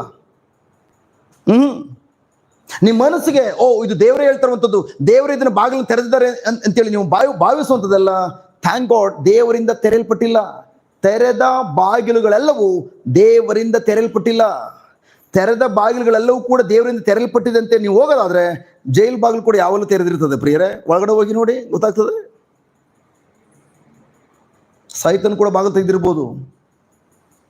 ಬಟ್ ನೀವು ದೇವರೊಂದಿಗೆ ಮುನ್ನಡೆ ಮಾತ್ರ ಪ್ರಿಯರೇ ನಿಮಗೆ ಥ್ಯಾಂಕ್ ಗಾಡ್ ದೇವರ ಆತ್ಮ ತಿಳಿಯಪಡಿಸುವಂಥದ್ದು. ಇದು ದೇವರಿಂದ ತೆರೆಯಲ್ಪಟ್ಟಿದೆಯಾ ಅದು ನೀವೇ ತೆರೆಸ್ಕೊಂಡಿದ್ದೀರಾ ಆ ಪ್ಲಾನ್ ಹಾಕೊಂಡು, ಇಲ್ಲ ಸೈತನ್ ತೆರೆದಿಟ್ಟಿದ್ದಾನ, ನಿಮ್ಗೆ ಗೊತ್ತಾಗ್ತದೆ. ಬಟ್ ಅದ್ರ ಗುಡ್ ನ್ಯೂಸ್ ಏನಂತಂದ್ರೆ ದೇವರ ಯೋಜನೆಗಳು, ಪ್ರೈಸ್ ಗಾಡ್, ಎಂತ ಯೋಜನೆಗಳು? ಎಂತ ಯೋಜನೆಗಳು ಸಿಸ್ಟರ್? ನಾನು ನಿಮಗಾಗಿ ಒಳ್ಳೆಯ ಯೋಜನೆಗಳನ್ನು ಹಾಕಿದ್ದೇನೆ. ಎಂತ ಯೋಜನೆಗಳು? ದೇವರು ಹಾಕೊಂಡ್ರು ಯೋಜನೆಗಳು. ಒಳ್ಳೆ ದೇವರು ಯಾವಾಗಲೂ ಕೂಡ ಒಳ್ಳೆ ಯೋಜನೆ ಹಾಕೊಂಡಿರ್ತಾರೆ. ಅದೇ ತರ ಒಳ್ಳೆಯ ತಂದೆಯ ಮಕ್ಕಳು ಥ್ಯಾಂಕ್ ಗಾಡ್ ಯಾವಾಗಲೂ ಕೂಡ ಒಳ್ಳೆಯ ಮಕ್ಕಳಾಗಿರ್ತಾರೆ. ಗುಡ್. ಬಟ್ ಆ ಒಳ್ಳೆಯ ಮಕ್ಕಳು ದೇವರು ಹಾಕೊಂಡಂತಹ ಒಳ್ಳೆಯ ಯೋಜನೆಯನ್ನ ಕಂಡಿಡ್ಕೊಂಡು ಆ ಗುರಿ ತಲುಪಬೇಕಾದ್ರೆ ಒಳ್ಳೆ ದೇವರು ಯಾವ ಮಾರ್ಗದಲ್ಲಿ ಮುನ್ನಡೆಸ್ತಾರೋ ಆ ಮಾರ್ಗದಲ್ಲಿ ಹೋಗ್ಲಿಕ್ಕಾಗಿ ತಮ್ಮನ್ನು ತಾವು ಅಧೀನಪಡಿಸ್ಕೊಂಡಿರ್ಬೇಕು. ದೆನ್ ನಿಮಗೆ ಕೆಟ್ಟದ್ದನ್ನು ಮಾಡುವ ವಿಚಾರ ನನಗಿಲ್ಲ. ನಿಮಗೆ ಕೆಟ್ಟದ್ದನ್ನು ಮಾಡುವ ವಿಚಾರ ನನಗಿಲ್ಲ. ಡ್ಯಾಡಿ ಹೇಳ್ತಾ ಇದ್ದಾರೆ, ನಿಮ್ಮ ಜೀವನದಲ್ಲಿ ಯಾವುದೇ ಒಂದು ವಿಷಯದಲ್ಲೂ ಕೂಡ ಕೆಟ್ಟದ್ದನ್ನು ಮಾಡುವ ವಿಷಯ ನನಗಿಲ್ಲ. ಈವನ್ ನೀವು ನನ್ನ ಕೆಟ್ಟದನ್ನ ಬಗೆದು ನನ್ನ ವಿರುದ್ಧವಾಗಿ ಹೋಗಿ ಪಾಪದಲ್ಲಿ ಬಿದ್ದೋಗಿರ್ಬೋದು, ಪಾಪದಲ್ಲೇ ಕಾಲ ಕಳಿತಿರ್ಬೋದು, ವ್ಯಭಿಚಾರದಲ್ಲಿ ಬಿದ್ದೋಗಿರ್ಬೋದು, ದುಶ್ಚರದಲ್ಲಿ ಬಿದ್ದೋಗಿರ್ಬೋದು, ಆದರೂ ಕೂಡ ನಾನು ನಿಮಗೆ ಕೆಟ್ಟದ್ದು ಮಾಡುವಂತಹ ಯೋಜನೆ ಇಲ್ಲವೇ ಇಲ್ಲ. ಅದರ ಮಧ್ಯದಲ್ಲೂ ಕೂಡ ನಿಮ್ಮ ಬಗ್ಗೆ ಒಳ್ಳೆಯದನ್ನೇ ನಾನು ಬಯಸ್ತಾನೆ ಅಂತ ಡ್ಯಾಡಿ ಎಲ್ಲಿ ಸಿಗ್ತಾರೆ ಪ್ರಿಯರೇ? Praise God. ನೀವು ನಿಮ್ಮ ಕಣ್ಮುಂದೆ ನಿಂತಿದ್ದಾನೆ 22 ವರ್ಷಗಳ ಹಿಂದೆ ತಾಯಿ ಬಳಿ ಕೇಳಿ, ಇಂಥ ಮಗ ಚಿಕ್ಕ ವಯಸ್ಸಿನಲ್ಲಿ ಈ ನನ್ನ ಮಗ ಈ ಥರ ನಮಗೆಲ್ಲ ಕೈ ಮಾಡ್ತಾನೆ, ನಮ್ಮ ಮೇಲೆ ಹೊಡಿತಾನೆ, ನಮಗೆ ಅವಮಾನ ಮಾಡ್ತಾನೆ ಅಂತ ಗೊತ್ತಾಗಿದ್ರೆ ಚಿಕ್ಕ ವಯಸ್ಸಿನಲ್ಲೇ ಕತ್ತಿಸಿಗೆ ಸಾಯಿಸಿಬಿಡ್ತದೆ, ಕತ್ತನಿಸಿಗೆ ಸಾಯಿಸಿಬಿಡ್ತದೆ. ಬಟ್ ಪ್ರೈಸ್ ಗಾಡ್, ತಂದೆನ ಕೇಳಿ, ತಂದೆನೂ ಅದೇ ಥರ. ಯಾರನ್ನೇ ಕೇಳಿ ಒಂದೇ ಒಂದು ಒಳ್ಳೆಯ ಅಭಿಪ್ರಾಯಗಳಿರಲಿಲ್ಲ. But price be to god, thank. ಅದ್ರ ಮಧ್ಯದಲ್ಲೂ ಕೂಡ ನಾನು ಯಾರಿಗೂ ಕೂಡ ಬೇಡದವನು ಅಂತೇಳಿ ನಾನು ಕೂಡ ಎಷ್ಟೋ ಸಲ ನನ್ನ ಜೀವನವನ್ನು ಶಪಿಸಿಕೊಂಡು ಫುಲ್ ಟೈಟಾಗಿ ಕುಡಿದು ರಾತ್ರಿ ಹೋಗಿ ರೈಲ್ವೆ ಟ್ರ್ಯಾಕ್ ಮೇಲೆ ಮಲ್ಕೊಳ್ತಾ ನನ್ನ ಜೀವನ ಹಾಳು ಮಾಡ್ಕೊಳ್ಳೋಣ, ನಾನು ಆತ್ಮಹತ್ಯೆ ಮಾಡ್ಕೊಳ್ಳೋಣ ಅಂತೇಳಿ. ಯಾಕೆ ನಾನು ಯಾರಿಗೂ ಬೇಡದವನು. ಬಟ್ ಪ್ರೈಸ್ ಗಾಡ್, ಆದರೂ ಕೂಡ ಡ್ಯಾಡಿ ಹೇಳ್ತಿದ್ದಾರೆ, ಜಸ್ಟ್ ಈವನ್ ನೀ ಲೋಕದಲ್ಲಿ ಕೆಟ್ಟ ವ್ಯಕ್ತಿಯಾಗಿ ಜೀವಿಸಿದ್ರು ಕೂಡ ನಾನು ನಿನ್ನ ಮೂಲಕ ಕಳಿಸಿರುವಂಥದ್ದು ಒಳ್ಳೆ ಯೋಜನೆ ಹಾಕ್ಕೊಂಡಿದ್ದೇನೆ. ಆ ಒಳ್ಳೆ ಯೋಜನೆ ನಿನ್ನ ಮೂಲಕ ಅದು ನೆರವೇರಬೇಕು. Praise the Lord, hallelujah. ಕೆಟ್ಟದ್ದನ್ನು ಯಾವ ಕಾರಣಕ್ಕೂ ನಮ್ಮ ಬಗ್ಗೆ ದೇವರು ಯೋಚನೆ ಮಾಡೋದೇ ಇಲ್ಲ. ಬಟ್ ಆದರೆ ಮೂರ್ಖತನದಿಂದ ಕ್ರೈಸ್ತ ಮಕ್ಕಳು ಆಲೋಚನೆ ಮಾಡೋದೇನು, ರೋಗ ಒಳ್ಳೇದೇ ಕೆಟ್ಟದ. ಅದಂಗೆ ಮತ್ತೆ ರೋಗ ಬಂದ ತಕ್ಷಣ ಅನೇಕ ಸಂದರ್ಭದಲ್ಲಿ ದೇವ್ರ ಚಿತ್ತ ಇರ್ಬೋದು, ದೇವ್ರ ಚಿತ್ತದಂತೆ ಆಗಲಿ. ದೇವ್ರ ಚಿತ್ತ ಬ್ರದರ್, ಇದ್ರಲ್ಲಿ ಏನೋ ದೇವರು ನಮಗೆ ಥ್ಯಾಂಕ್ ಗಾಡ್ ಏನೋ ಒಂದು ವಿಷಯವನ್ನ, ಏನೋ ಒಂದು ನಮಗೆ ಒಂದು ನಮ್ಮ ವಿಶ್ವಾಸನ ಬಲಪಡಿಸ್ಲಿಕ್ಕಾಗಿ ಅಥವಾ ದೇವ್ರು ಏನೋ ಒಂದು ನಮಗೆ ಪ್ರಕಟಪಡಿಸ್ಲಿಕ್ಕಾಗಿ ಈ ರೋಗವನ್ನು ಕೊಟ್ಟಿದ್ದಾರೆ. ದೇವ್ರ ಚಿತ್ತಂತೆ ಆಗಲಿ ಬ್ರದರ್, ಇದನ್ನು ಸಹಿಸ್ಕೊಳ್ಬೇಕು ಬ್ರದರ್. ಆಯ್ತು, ನಿಮ್ಮ ಮಕ್ಳು ಪ್ರೇಯರ್ ಮಾಡಿ. ನನ್ನ ಮಕ್ಳು ಕೂಡ ನಾನು ಮಾತು ಕೇಳ್ತಲ್ಲ, ಏನೋ ಸರ್ರಾಗಿರೋ ಒಂದು ರೋಗ ಕೊಟ್ಬಿಟ್ಟು ಅವರು ಪಾಠ ಕಲಿಬೇಕು, ಆ ಥರ ಒಂದು ರೋಗ ಬರಲಿ ಅಂತೇಳಿ ಪ್ರೇಯರ್ ಮಾಡ್ತೀರಾ? ಕೆಲವರು ಪ್ರೇಯರ್ ಮಾಡ್ತಾರೆ, ಮಕ್ಕಳು ಬಂದು ಡೈಲಿ ತೊಂದರೆ ಕೊಡೋ ಹೊಡೆಯುವಾಗ ಹೋಗೋದಾರಲ್ಲ ಆಕ್ಸಿಡೆಂಟ್ ಆಗಬಾರ್ದು ನಿನಗೆ. ನಮ್ಮ ಅಮ್ಮ ಹಂಗೆ ಹೇಳಿದ್ರು ಎಷ್ಟೋ ಸಲ, ನೀನು ಮನೆಗೆ ಬರೋದೇ ಬೇಡ, ಮನೆಗೆ ಬಂದು ನಮ್ಗೆ ನೆಮ್ಮದಿ ಇಲ್ಲ. ಬಟ್ ಅವರು ಥ್ಯಾಂಕ್ ಗಾಡ್ ನನ್ನ ಬಗ್ಗೆ ಯೋಜನೆ ಹಾಕ್ಕೊಂಡಿಲ್ಲ. ಯಾಕಂದ್ರೆ ಈ ಲೋಕದಲ್ಲಿ ಮನುಷ್ಯರು ನಾವು ಯಾವ ಥರ ಪ್ರತಿಕ್ರಿಯೆ ತೋರ್ತವೋ ತಕ್ಕಂತೆ ಅವರು ಕೂಡ ಆ ಕಡೆಯಿಂದ ಪ್ರತಿಕ್ರಿಯೆ ತೋರ್ತಾರೆ. ನಾನು ಕೆಟ್ಟ ಬೀಜ ಬಿತ್ತನೆ ಮಾಡುವಾಗ, ಪ್ರೈಸ್ ಆ ಚಿತ್ರಹಿಂಸೆ ಕೊಡುವಾಗ ಥ್ಯಾಂಕ್ ಗಾಡ್ ಆ ಕಡೆಯಿಂದ ಖಂಡಿತವಾಗಿಯೂ ಆ ರೀತಿ ತಂದೆ ತಾಯಿಗಳು ಹೇಳುವಂಥದ್ದು ಸರ್ವಸಾಮಾನ್ಯ. ಬಟ್ ಅದು ಪರಲೋಕ ತಂದೆಗೆ ಅದು ಸರ್ವಸಾಮಾನ್ಯ ಅಲ್ಲ. ಪರಲೋಕ ತಂದೆ ನೀನೇನೇ ನನಗೆ ಕೆಟ್ಟದ್ದು ಮಾಡ್ಬೋದು. ಇವನು ನಿನಗೋಸ್ಕರ ನನ್ನ ಮಗನನ್ನು ಬೆತ್ತಲೆಗೊಳಿಸಿದ್ದಾನೆ, ನನ್ನ ಮಗನನ್ನು ಶಿಲ್ವೆ ಜಡಿದಿದ್ದಾನೆ, ನಿನ್ನ ಪಾಪಕ್ಕೋಸ್ಕರ ನನ್ನ ಮಗನನ್ನು ಶಿಲ್ವೆ ಜಡಿದು ನರಕ ಕಳಿಸಿದ್ದಾನೆ, ಅಲ್ಲಿಂದ ಥ್ಯಾಂಕ್ ಗಾಡ್ ಜೀವಕ್ಕೆ ಎದ್ದು ಬರುವಂತೆ ಮಾಡಿದ್ದಾನೆ. ಆದರೂ ಕೂಡ ನನ್ನ ಮಗನನ್ನು ಅರಿತುಕೊಳ್ಳದೆ ಮತ್ತೆ ನನ್ನ ಮಗನ ಶಿಲ್ವೆ ಜಡಿದ್ರು ಕೂಡ ಡ್ಯಾಡಿ ಹೇಳ್ತಾರೆ ಪರವಾಗಿಲ್ಲ, ನಾನು ನಿನ್ನನ್ನು ಪ್ರೀತಿಸ್ತೇನೆ. ನನ್ನ ಪ್ಲಾನ್ಗಳು ಯಾವತ್ತೂ ಕೂಡ ಚೇಂಜ್ ಆಗೋದಿಲ್ಲ. ಒಂದ್ಸಲ ಫಿಕ್ಸ್ ಮಾಡೋದನ್ನ ಥ್ಯಾಂಕ್ ಗಾಡ್ ಯಾವ ಕಾರಣಕ್ಕೂ ಅದ್ರ ಬದಲಾಗ್ಲಿಕ್ಕೆ ಸಾಧ್ಯನೇ ಇಲ್ಲ. So thank god. ಹಾಗಾಗಿ ಒಂದು ನಿಮ್ಮ ಹೃದಯದಲ್ಲಿ ನಾಟಬೇಕು, ತಂದೆಯು ನಿಮ್ಮ ಬಗ್ಗೆ ಒಳ್ಳೆ ಯೋಜನೆ ಹಾಕೊಂಡಿದ್ದಾರೆ. ಅವರ ಕೆಟ್ಟ ಯೋಜನೆಗಳಾಗಲಿ ನಿಮ್ಮ ಬಗ್ಗೆ ಯಾವತ್ತೂ ಕೂಡ ಅವರು ಹಾಕೊಳ್ಳೋದಿಲ್ಲ, ಆಲೋಚನೆ ಮಾಡೋದಿಲ್ಲ. ದೆನ್ ನಾನು ನಿಮಗಾಗಿ ಆಶಾದಾಯಕವಾದ ಮತ್ತು ಒಳ್ಳೆಯ ಭವಿಷ್ಯದ ವಿಚಾರಗಳನ್ನು ಇಟ್ಟುಕೊಂಡಿದ್ದೇನೆ. ದೇವರು ಹೇಳ್ತಾ ಇದ್ದಾರೆ ಥ್ಯಾಂಕ್ ಗಾಡ್, ನಿಮಗೆ ಆಶಾದಾಯಕವಾದಂತಹ, ನಿಮಗೆ ನೀವು ಸದಾಕಾಲ ಒಳ್ಳೆಯದನ್ನು ಆಶಿಸಬೇಕು. ಒಳ್ಳೆಯದನ್ನು ಆಶಿಸುವಂತಹ ಆಶಾದಾಯಕವಾದ ಮತ್ತು ಒಳ್ಳೆಯ ಭವಿಷ್ಯವನ್ನ ಹೊಂದಿರುವಂತ ಯೋಜನೆ ಹಾಕೊಂಡಿದ್ದಾನೆ ದೇವರು. ನಮ್ಮ ತಂದೆ ನಮ್ಮೆಲ್ಲರ ಬಗ್ಗೆ ಆಲೋಚನೆ ಮಾಡುವಂಥದ್ದು ಏನಂತಂದ್ರೆ, ನನ್ನ ಮಕ್ಕಳು ಒಳ್ಳೆಯ ಭವಿಷ್ಯನ ಅನುಭವಿಸಬೇಕು. ಬಟ್ ಪ್ರಶ್ನೆ ಅಂತಂದ್ರೆ ಪ್ರೈಸ್ ಬಿಡಿ ಗಾಡ್, ನಾವು ಈವನ್ ದೇವರ ಮಕ್ಕಳಾಗಿದ್ದೇವೆ. ದೇವರ ಮಕ್ಕಳಾಗಿದ್ರು ಕೂಡ ಯಾತಕ್ಕೆ ಪ್ರಿಯರೇ, ದೇವರು ಒಳ್ಳೆಯ ಯೋಜನೆ ಹಾಕೊಂಡಿದ್ದಾರೆ. ದೇವರು ನಮ್ಮ ಬಗ್ಗೆ ಒಳ್ಳೆಯ ಭವಿಷ್ಯವನ್ನು ಹೊಂದಿದ್ದಾರೆ. ನನ್ನ ಮಕ್ಕಳು ಒಳ್ಳೆಯ ಭವಿಷ್ಯವನ್ನು ಅನುಭವಿಸಬೇಕೆಂಬುದಾಗಿ ಅಂತ ದೊಡ್ಡ ಯೋಜನೆ ಹಾಕೊಂಡಿದ್ರು ಕೂಡ ಯಾಕೆ ನಾವು ಒಳ್ಳೆಯ ಭವಿಷ್ಯವನ್ನು ಅನುಭವಿಸಬೇಕು ಅಂತೇಳಿ ನಾವು ಕೂಡ ಅಂದ್ಕೊಂಡಿದ್ರು ಕೂಡ ಯಾಕೆ ಒಳ್ಳೆಯ ಯೋಜನೆಗಳನ್ನ ಅಥವಾ ಒಳ್ಳೆಯ ಭವಿಷ್ಯವನ್ನ ನಮ್ಮ ಜೀವನದಲ್ಲಿ ಕಾಣ್ಲಿಕ್ಕೆ ಸಾಧ್ಯವಾಗ್ತಲ್ಲ? ಹಳೆ ಜೀವನ ಬಿಡ್ಬಿಡಿ. ಫಾರ್ ಎಕ್ಸಾಂಪಲ್ 21 ವರ್ಷಗಳ ಕಾಲ ನನ್ನ ಜೀವನದಲ್ಲಿ ಖಂಡಿತವಾಗಿಯೂ ಲೋಕದ ರೀತಿಯಲ್ಲಿ ವರ್ತಿಸ್ತಾ ಇದೆ. 23 ವರ್ಷಗಳ ಕಾಲ ಲೋಕದಲ್ಲಿ ನಂದೇ ಪ್ಲಾನ್ಗಳು, ನಂದೇ ಯೋಜನೆಗಳು, ನಂದೇ ಆಸೆ ಆಕಾಂಕ್ಷೆಗಳು, ನಂದೇ ಬಯಕೆಗಳು, ಅದನ್ನು ಈಡೇರಿಸ್ಕೊಳಕ್ಕೆ ಹೋಗಿದ್ದೆ, ಹಳ್ಳಕ್ಕೆ ಬಿದ್ದೆ. ಬಟ್ ಆದರೆ ಕ್ರಿಸ್ತನ ಅರ್ಥ ಮೇಲೂ ಕೂಡ ಕ್ರೈಸ್ತ ಮಕ್ಕಳಿಗೂ ನಮ್ಮ ಜೀವನದಲ್ಲಿ ಯಾತಕ್ಕಾಗಿ ದೇವರು ಬಯಸುವಂತಹ ಒಳ್ಳೆಯ ಭವಿಷ್ಯ ಅನುಭವಿಸಕ್ಕಾಗ್ತಲ್ಲ? ಯಾಕೆ ಸಮೃದ್ಧಿನ ಕಾಣಕ್ಕಾಗ್ತಲ್ಲ? ಯಾಕೆ ಯೇಸು ಕ್ರಿಸ್ತರ ಯಥೇಚ್ಛ ಜೀವವನ್ನು ಅನುಭವಿಸ್ಲಿಕ್ಕೆ ಆಗ್ತಲ್ಲ? ಯಾಕಂದ್ರೆ ಪ್ರಭು ಯೇಸು ಹೇಳಿದ್ದಾರೆ, ನಾನು ಬಂದಿದ್ದಾದರೂ ಜೀವವನ್ನು ಕೊಡಲು, ಯಥೇಚ್ಛ ಜೀವನ ಕೊಡ್ಲಿಕ್ಕಾಗಿ. ಯಾವ ಯಥೇಚ್ಛ ಜೀವ ಅಂದ್ರೆ ಯಾವುದು? ಝೋಯ್ ಲೈಫ್, ದೇವರ ಜೀವ. ಆದಮನು ಪಾಪವನ್ನು ಮಾಡುವ ಮೊದಲು ಏದೇನ್ ತೋಟದಲ್ಲಿ ಯಾವ ರೀತಿ ದೇವರೊಂದಿಗಿನ ಸತ್ಸಂಬಂಧದಲ್ಲಿ ಎಲ್ಲವನ್ನ ಅನುಭವಿಸುತ್ತಾ ಎಲ್ಲದ ಮೇಲೆ ದೊರೆತನ ಮಾಡ್ತಾ ಇದ್ನೋ ಅಂತ ಜೀವಿತವನ್ನ ಪ್ರಭು ಯೇಸು ನನಗೆ ಮತ್ತು ನಿಮಗೆ ಈಗಾಗಲೇ ಕೊಟ್ಟಿದ್ದಾರೆ. ಆ ಕೊಟ್ಟಿದ್ರು ಕೂಡ ಯಾಕೆ ನಮಗೆ ಅನುಭವಿಸ್ಲಿಕ್ಕೆ ಆಗ್ತಲ್ಲ? ನಮ್ಗಿಲ್ದೆ ಹೋದ್ರೆ ಖಂಡಿತವಾಗಿ ಅದಕ್ಕೆ ನಮ್ಗೆ ಇಲ್ಲ ಬ್ರದರ್, ಅದಕ್ಕೆ ಅನುಭವಿಸಕ್ಕೆ ಆಗ್ತಲ್ಲ. ಕರೆಕ್ಟಾ?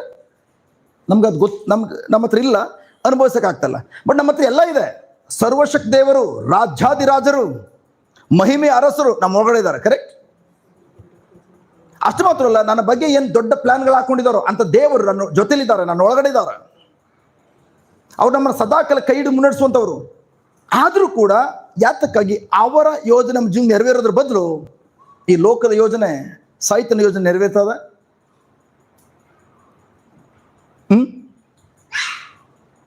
ಯಾಕೆ ನೆರವೇರ್ತದೆ? ಯಾಕೆ ದೇವರ ಯೋಜನೆ ನೆರವೇರ್ತಿಲ್ಲ? ಏನಂತ ಭಾವಿಸ್ತೀರಿ? ಯಾಕೆಂದ್ರೆ ಬ್ರದರ್, ನಾನು ಚರ್ಚ್ಗೆ ಹೋಗ್ಬೇಕಾ, ಪ್ರಾರ್ಥನೆ ಮಾಡ್ಬೇಕಾ, ನಿಮ್ಮ ಟೀಚಿಂಗ್ ಕೇಳಬೇಕಾ, ಎಲ್ಲ ಕೇಳ್ತಾ ಇದ್ದಾನೆ.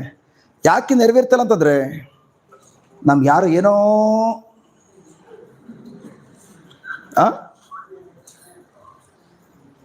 ಹಲೋ ಏನೋ ಮಾಡಿಸ್ಬಿಟ್ಟಿರ್ಬೇಕು. ಹಾಗಾದ್ರೆ ನಿಮ್ಮ ಅಪ್ಪ ಹಾಕೊಂಡದ ಯೋಜನೆಯನ್ನ ಸರ್ವಶಕ್ತ ಡ್ಯಾಡಿ ಅವ್ರು ಒಂದ್ಸಲ ಯೋಜನೆ ಹಾಕೊಂಡ್ಮೇಲೆ ಅದನ್ನ ಅದ್ರ ಬದಲು ಮಾಡ್ಲಿಕ್ಕಾಗಲ್ಲ, ಅದನ್ನ ತಡೆಗಟ್ಲಿಕ್ಕೆ ಯಾರಿಂದಲೂ ಸಾಧ್ಯ ಅಂತ ಹೇಳಿದ್ಮೇಲೆ ಒಂದು ನಿಂಬೆಹಣ್ಣಿಂದ ನಿಮ್ಮ ಅಪ್ಪನ ಯೋಜನೆ ಸ್ಟಾಪ್ ಮಾಡ್ಲಿಕ್ಕೆ ಸಾಧ್ಯ ಇದೆಯಾ? ಒಂದು ಹಂದಿಯಿಂದ, 4 ಕಾಲಿನ ಪ್ರಾಣಿಯಿಂದ, 2 ಕಾಲಿನ ಕೋಳಿಯಿಂದ? ನೋ.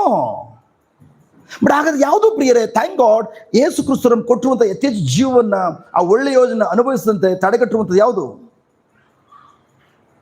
ಏನಂತ ಯೋಚನೆ ಮಾಡ್ತೀರಿ? ಯಾತಕ್ಕಾಗಿ? ಒಳ್ಳೆಯ ಭವಿಷ್ಯವನ್ನು ದೇವರು ನಮ್ಗೆ ಕೊಟ್ಟಿದ್ರು ಕೂಡ ಯಾಕೆ ನಾವು ಒಳ್ಳೆಯ ಭವಿಷ್ಯ ಅನುಭವಿಸ್ಲಿಕ್ಕೆ ಆಗ್ತಲ್ಲ? ಏನು ರೀಸನ್ ಏನು ಕೊಡ್ತೀರಿ?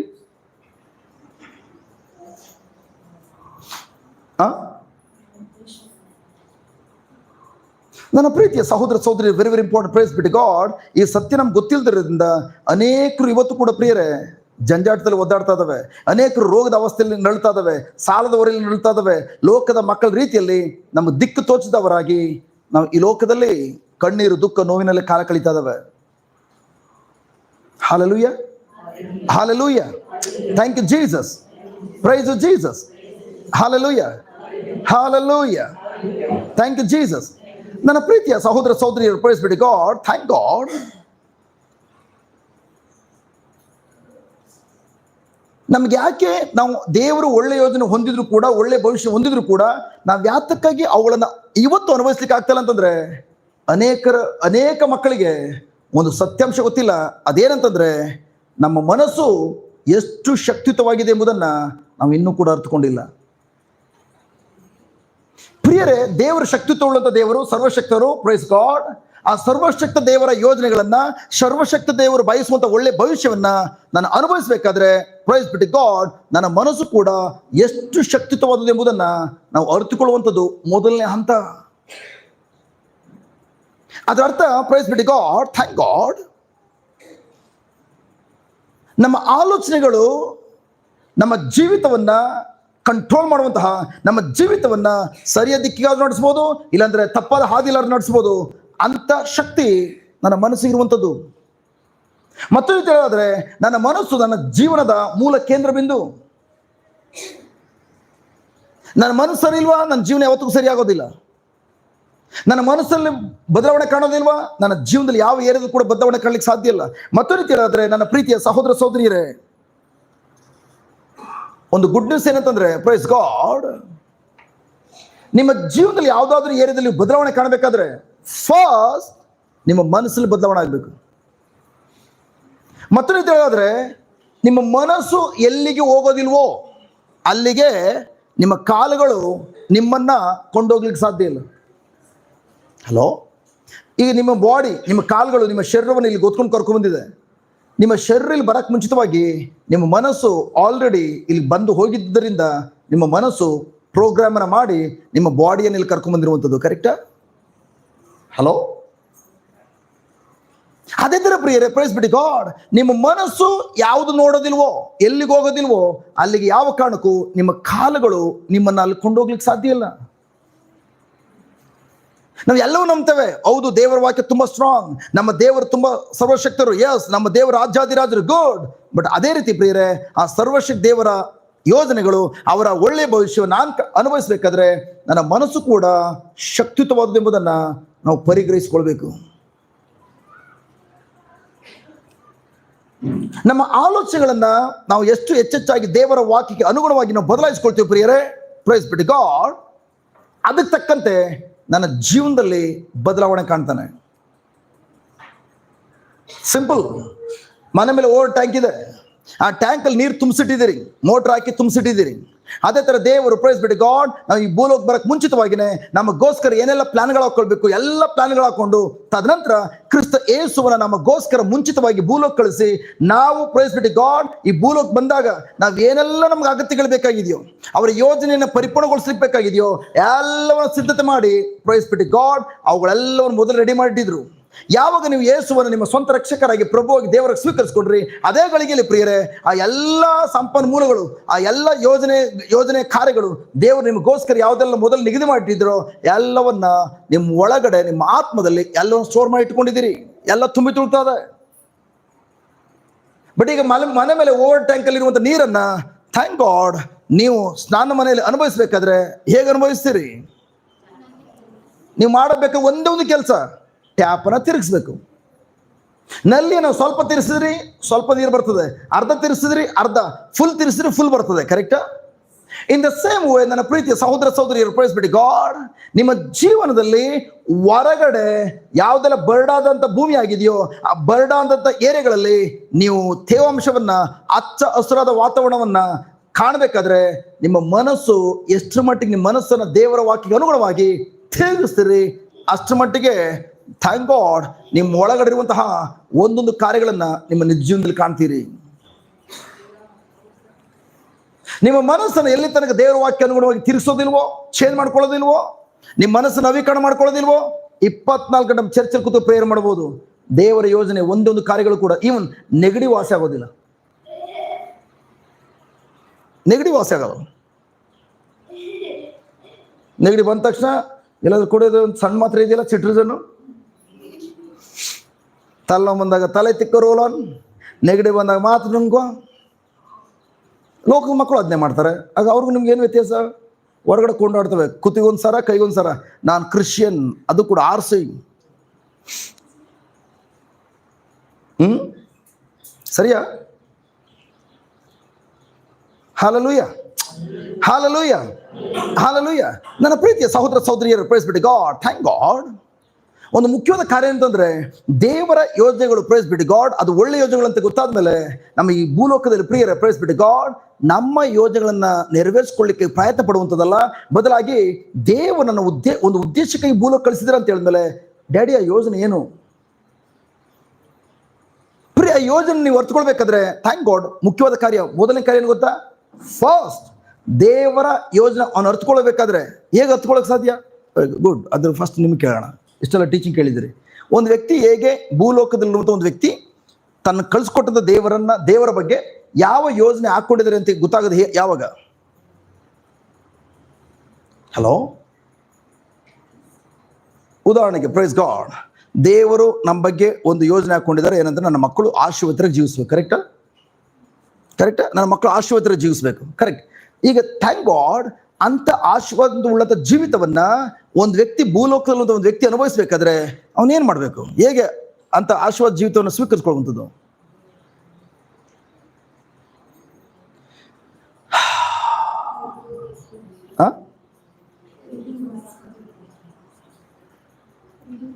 ರೀಡಿಂಗ್ ಗಾಡ್ಸ್ ವರ್ಡ್, ದೇವರ ವಾಕ್ಯ ಓದೋದ್ರಿಂದ ಗುಡ್. ಆಮೇಲೆ ಪ್ರಾರ್ಥನೆ ಮಾಡೋದ್ರಿಂದ ಗುಡ್. ಆಮೇಲೆ ಹಲೋ, ವಾಕ್ಯದ ಪ್ರಕಾರ ನಮ್ಮ ಮನಸ್ಸು ನವೀಕರಣ ಮಾಡ್ಕೊಳ್ಳೋದ್ರಿಂದ ಗುಡ್. ಆಮೇಲೆ ಇನ್ ಬಗ್ಗೆ 3 ಜನಕ್ಕೆ ಆಶೀರ್ವಾದ ಬೇಕು, ಇನ್ಯಾರಿಗೂ ಬೇಡ. ಯಾವುದರಿಂದ? ಹೇಗೆ ಮತ್ತೆ ಒಂದು ವ್ಯಕ್ತಿ ಜಸ್ಟ್ ದೇವರ ಆಶೀರ್ವಾದವನ್ನು ಸ್ವೀಕರಿಸ್ಕೊಳ್ಳುವಂಥದ್ದು, ಅನುಭವಿಸುವಂಥದ್ದು? ಅನ್ಯ ಭಾಷೆ ನುಡಿಯೋದ್ರಿಂದ ಗುಡ್. ಆಮೇಲೆ ದೇವರ ಜೊತೆ ಹೆಚ್ಚು ಕಾಲ ಕಳೆಯೋದ್ರಿಂದ ಗುಡ್. ಪ್ರಿಯ, ನೀವೇನೆಲ್ಲ ಆನ್ಸರ್ ಕೊಟ್ರಿ ಅದೆಲ್ಲ ತಪ್ಪೇನಲ್ಲ, ಬಟ್ ಸೆಕೆಂಡ್ರಿ. ಮೇನ್ ಪಾರ್ಟ್, ತಾಯಿ ಮತ್ತು ಮಗಳ ಆನ್ಸರ್ ಕರೆಕ್ಟಾಗಿ ಕೊಟ್ಟರು. ಭೂಲೋಕದಲ್ಲಿರುವ ವ್ಯಕ್ತಿ ರಕ್ಷಣೆ ಹೊಂದ್ಕೊಳ್ಬೇಕು. ಫಸ್ಟ್ ರಕ್ಷಣೆ ಹೊಂದ್ಕೊಂಡಾದ್ಮೇಲೆ ದೇವ್ರ ವಾಕ್ಯ ಓದೋದ್ರಿಂದ ಪವಿತ್ರಾತ್ಮ ಸಹಾಯ ಮಾಡ್ತಾರೆ. ರಕ್ಷಣೆ ಹೊಂದ್ಕೊಂಡು ಆದ್ಮೇಲೆ ನೀವು ಅನ್ಯ ಭಾಷೆ ಮಾಡೋದು, ತಂದೆಯೊಂದು ಮಾತನಾಡ್ತಾ ಇದ್ದೀರಿ, ಜಸ್ಟ್ ನೀವು ರಕ್ಷಣೆ ಹೊಂದ್ಕೊಂಡ್ಮೇಲೆ ಥ್ಯಾಂಕ್ ಗಾಡ್ ನಿಮ್ಮ ತಂದೆಯ ಬಳಿ ಪ್ರಾರ್ಥನೆ ಮಾಡ್ತೀರಿ, ಅದೆಲ್ಲ ಸೆಕೆಂಡ್ರಿ. ಒಂದು ವ್ಯಕ್ತಿ ರಕ್ಷಣೆ ಹೊಂದಿದೆ, ಬೈಬಲ್ ಓದ್ಲಿಕ್ಕೆ ಸ್ಟೋರಿ ಓದ್ತಾನೆ, ಬುಕ್ ಓದ್ಬಿಟ್ಟು ಬಿಸಾಕ್ತಾನೆ. ಒಂದು ವ್ಯಕ್ತಿ ಥ್ಯಾಂಕ್ ಗಾಡ್ ರಕ್ಷಣೆ ಹೊಂದಿರೋ ವ್ಯಕ್ತಿ ಥ್ಯಾಂಕ್ ಗಾಡ್ ಅನ್ಯ ಭಾಷೆ ಮಾತಾಡಲಿ, ಅವ್ನಿಗೆ ಅನ್ಯ ಭಾಷೆ ಅಂದ್ರೆ ಏನು ಅಂತ ಗೊತ್ತಿಲ್ಲ. ಯಾಕಂದ್ರೆ ರಕ್ಷಣೆ ಹೊಂದಿರುವಂಥ ಮಕ್ಕಳಿಗೆ ಮಾತ್ರ ಅನ್ಯ ಭಾಷೆಯಲ್ಲಿ ಮಾತಾಡುವಂಥ ಶಕ್ತಿನ ಕೊಟ್ಟಿರುವಂಥದ್ದು. ಇವನು ಆ ವ್ಯಕ್ತಿ ದೇವರ ವಾಕ್ಯದ ಜೊತೆಲಿ ಕುತ್ಕೊಂಡು ಆ ವಾಕ್ಯನ ಪದೇ ಪದೇ ಬಾಯ್ತು ನೋಡೋದ್ರಿಂದ ಓದೋದ್ರಿಂದ ನನ್ನ ಮನಸ್ಸನ್ನು ನವೀಕರಣ ಮಾಡ್ಕೊಳ್ಬೇಕು ಅಂತೇಳಿ ಅವನೆಷ್ಟೇ ಓದ್ಲಿ, ಬಟ್ ರಕ್ಷಣೆ ಹೊಂದಿಲ್ಲದೆ ಹೋದ್ರೆ ಆ ವಾಕ್ಯಗಳು ಅವನ ಮನಸ್ಸನ್ನು ನವೀಕರಣ ಮಾಡ್ಲಿಕ್ಕೆ ಸಾಧ್ಯ ಇಲ್ಲ. ಯಾಕೆಂದ್ರೆ ವಾಕ್ಯನ ಓದುವಾಗ ತನ್ನ ಮನಸ್ಸನ್ನು ನವೀಕರಣ ಮಾಡುವಂಥದ್ದು ಪವಿತ್ರಾತ್ಮನ ಕೆಲಸ.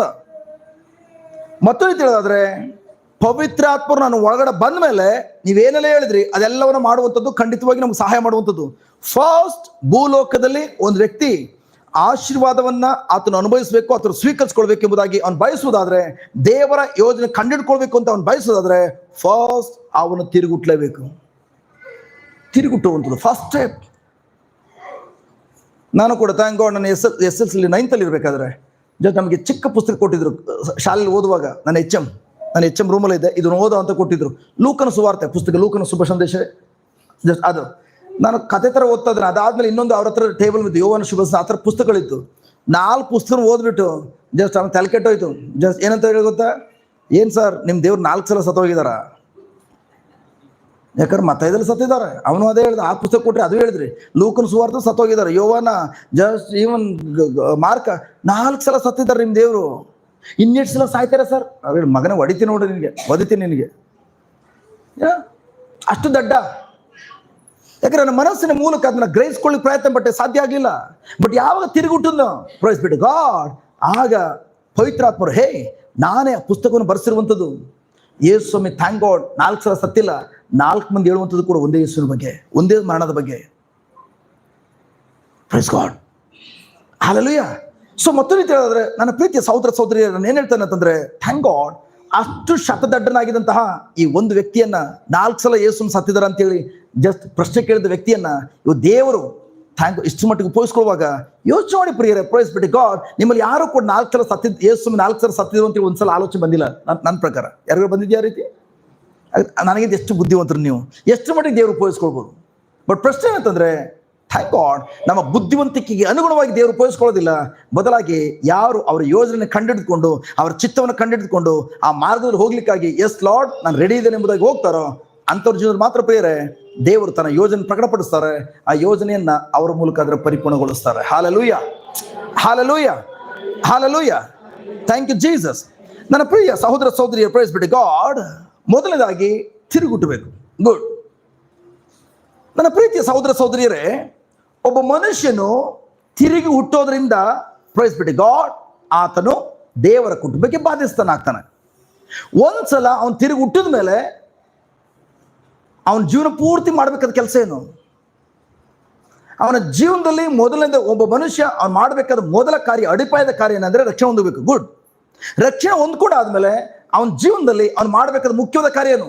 ಒಂದೇ ಒಂದು ಮಾಡಬೇಕಾಗಿರೋದು, ತನ್ನ ಮನಸ್ಸನ್ನ ನವೀಕರಣ ಮಾಡ್ಕೊಳ್ಬೇಕು. ಎಲ್ಲಿ ತನಕ? ಸಾಯ ತನಕ. ಇನ್ನೇನು ಮಾಡೋಂಗಿಲ್ಲ. ನನ್ನ ಪ್ರೀತಿಯ ಸಹೋದರ ಸಹೋದರಿಯರು, price be to god, thank god, ದೇವರು ಆಲ್ರೆಡಿ ನಿಮ್ಗೆ ಏನು ಅಗತ್ಯಗಳು ಬೇಕು ಎಲ್ಲವನ್ನು ದೇವರು ನಿಮ್ಗೆ ಗೊತ್ತಿರೋದ್ರಿಂದ ಅಗತ್ಯಗಳೆಲ್ಲವನ್ನು ದೇವರು ನಿಮಗೋಸ್ಕರ ಸಿದ್ಧತೆ ಮಾಡಿಟ್ಟಿದ್ದಾರೆ. ಫಾರ್ ಎಕ್ಸಾಂಪಲ್, ದೇವರು ಆದಮನ್ನು ಸೃಷ್ಟಿ ಮಾಡಿದ ಮೇಲೆ ಪ್ರೈಸ್ ಗಾಡ್ ಅವನಿಗೆ ಏನು ಬೇಕು ಎಲ್ಲವನ್ನು ಸೃಷ್ಟಿ ಮಾಡಿಕೊಟ್ರ, ಅದು ಮೊದಲೆಲ್ಲವನ್ನು ಸೃಷ್ಟಿ ಮಾಡಿದ್ರ? In the same way praise be to God ನನ್ನನ್ನು ಮತ್ತು ನಿಮ್ಮನ್ನ ಈ ಲೋಕ ಕಳಿಸೋದಕ್ಕೆ ಮುಂಚಿತವಾಗಿನೇ ಯೇಸು ಕ್ರಿಸ್ತರ ಮೂಲಕ ನನಗೆ ಮತ್ತು ನಿಮ್ಗೆ ಏನೆಲ್ಲ ಬೇಕಾಗಿತ್ತು ಎಲ್ಲವನ್ನು ದೇವರು ಸಿದ್ಧತೆ ಮಾಡಿನೇ ತದನಂತರ ಒಳ್ಳೆಯ ಸಮಯ, ರೈಟ್ ಟೈಮ್ ಅಂತೇಳಿ 19ನೇ ಶತಮಾನದಲ್ಲಿ, ಕೆಲವರನ್ನು 20ನೇ ಶತಮಾನದಲ್ಲಿ ಭೂಲೋಕ ಕಳಿಸಿರುವಂಥದ್ದು. ಈ ಸಮಯ ಸೂಕ್ತ ಸಮಯ. ಅವರ ಯೋಜನೆ ಕಂಡಿಡ್ಕೊಂಡು ಈ ಶತಮಾನದಲ್ಲಿ ಥ್ಯಾಂಕ್ ಗಾಡ್ ನನ್ನ ಮಗುವಿನ ಮೂಲಕ ನನ್ನ ಯೋಜನೆ ನೆರವೇರಬೇಕು, ಪರಿಪೂರ್ಣಗೊಳ್ಳಬೇಕು ಅಂತೇಳಿ ತಿಳಿದು ದೇವರು ನಮ್ಮನ್ನ ತಕ್ಕ ಸಮಯ ಎಂಬುದಾಗಿ ಭೂಲೋಕ ಕಳಿಸಿದ್ದಾರೆ.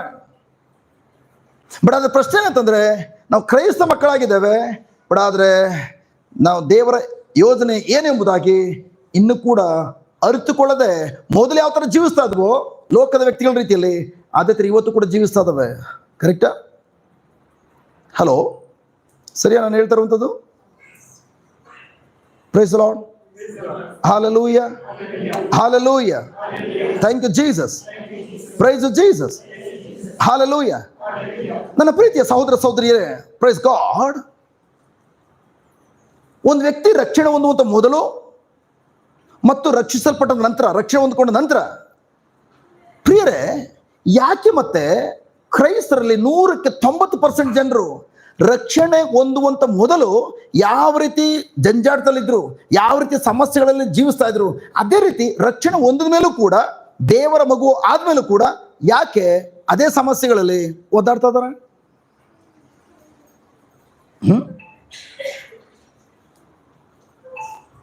ಯಾಕೆ ಅವರು ಥ್ಯಾಂಕ್ ಗಾಡ್ ಲೋಕದಲ್ಲಿದ್ರು, ಓಕೆ, ಲೋಕದ ವಿಷಯಗಳಲ್ಲಿ ಥ್ಯಾಂಕ್ ಗಾಡ್, ಸೈತನ ಅಧೀನದಲ್ಲಿದ್ದಾಗ ಸೈತನ್ ತೊಂದರೆ ಕೊಡ್ತಾ ಇದ್ದ, ರೋಗ ಕೊಟ್ಟು ಅವನ ಜೀವನ ಹಾಳು ಮಾಡಬೇಕು ಅಂತ ಪ್ರಯತ್ನ ಪಡ್ತಾ ಇದ್ದ, ಸೈತನ ಅಧೀನ ಗುಲಾಮರಾಗಿದ್ವಿ, ಅವನ ಮೇಲೆ ನಾವು ಯಾವ ಕಾರಣಕ್ಕೂ ಅಧಿಕಾರ ಚಲಾಯಿಸಲಿಕ್ಕೆ ಸಾಧ್ಯವಾಗ್ತಿರ್ಲಿಲ್ಲ. ಬಟ್ ಪ್ರಭು ಯೇಸುವನ್ನು ಸ್ವೀಕಾರ ಮಾಡಿಕೊಳ್ಳೋದ್ರಿಂದ ನಾವು ಸೈತನ ಗುಲಾಮಗಿರಿಂದ ಬಿಡುಗಡೆ ಆಗಿದ್ದು ಮಾತ್ರವಲ್ಲ, ಇವತ್ತು ಸರ್ವಶಕ್ತಿ ದೇವರು ನನ್ನ ಜೊತೆಲಿದ್ದಾರೆ, ನಾನು ದೇವರ ಮಗುವಾಗಿದ್ದೇನೆ. ಆದರೂ ಕೂಡ ಯಾಕೆ ಇನ್ನೂ ಹಳೆಯ ವಿಷಯಗಳಲ್ಲೇ ಯೇಸು ಕ್ರಿಸ್ತನ ಅರಿತುಕೊಳ್ಳುವುದು ಮೊದಲು ಯಾವ ಬಡತನ, ಯಾವ ರೋಗ, ಯಾವ ಕಣ್ಣೀರು, ಯಾವ ದುಃಖ, ಯಾವ ಅದೇ ಕೆಟ್ಟ ಸ್ವಭಾವ, ಪಾಪದ ಸ್ವಭಾವ, ಅದೇ ರೀತಿಯಲ್ಲಿ ಇವತ್ತು ಕೂಡ ಯಾಕೆ ಅವುಗಳ ಮಧ್ಯದಲ್ಲೇ ಇನ್ನೂ ಕೂಡ ಒದ್ದಾಡ್ತಾ ಇದ್ದಾವೆ?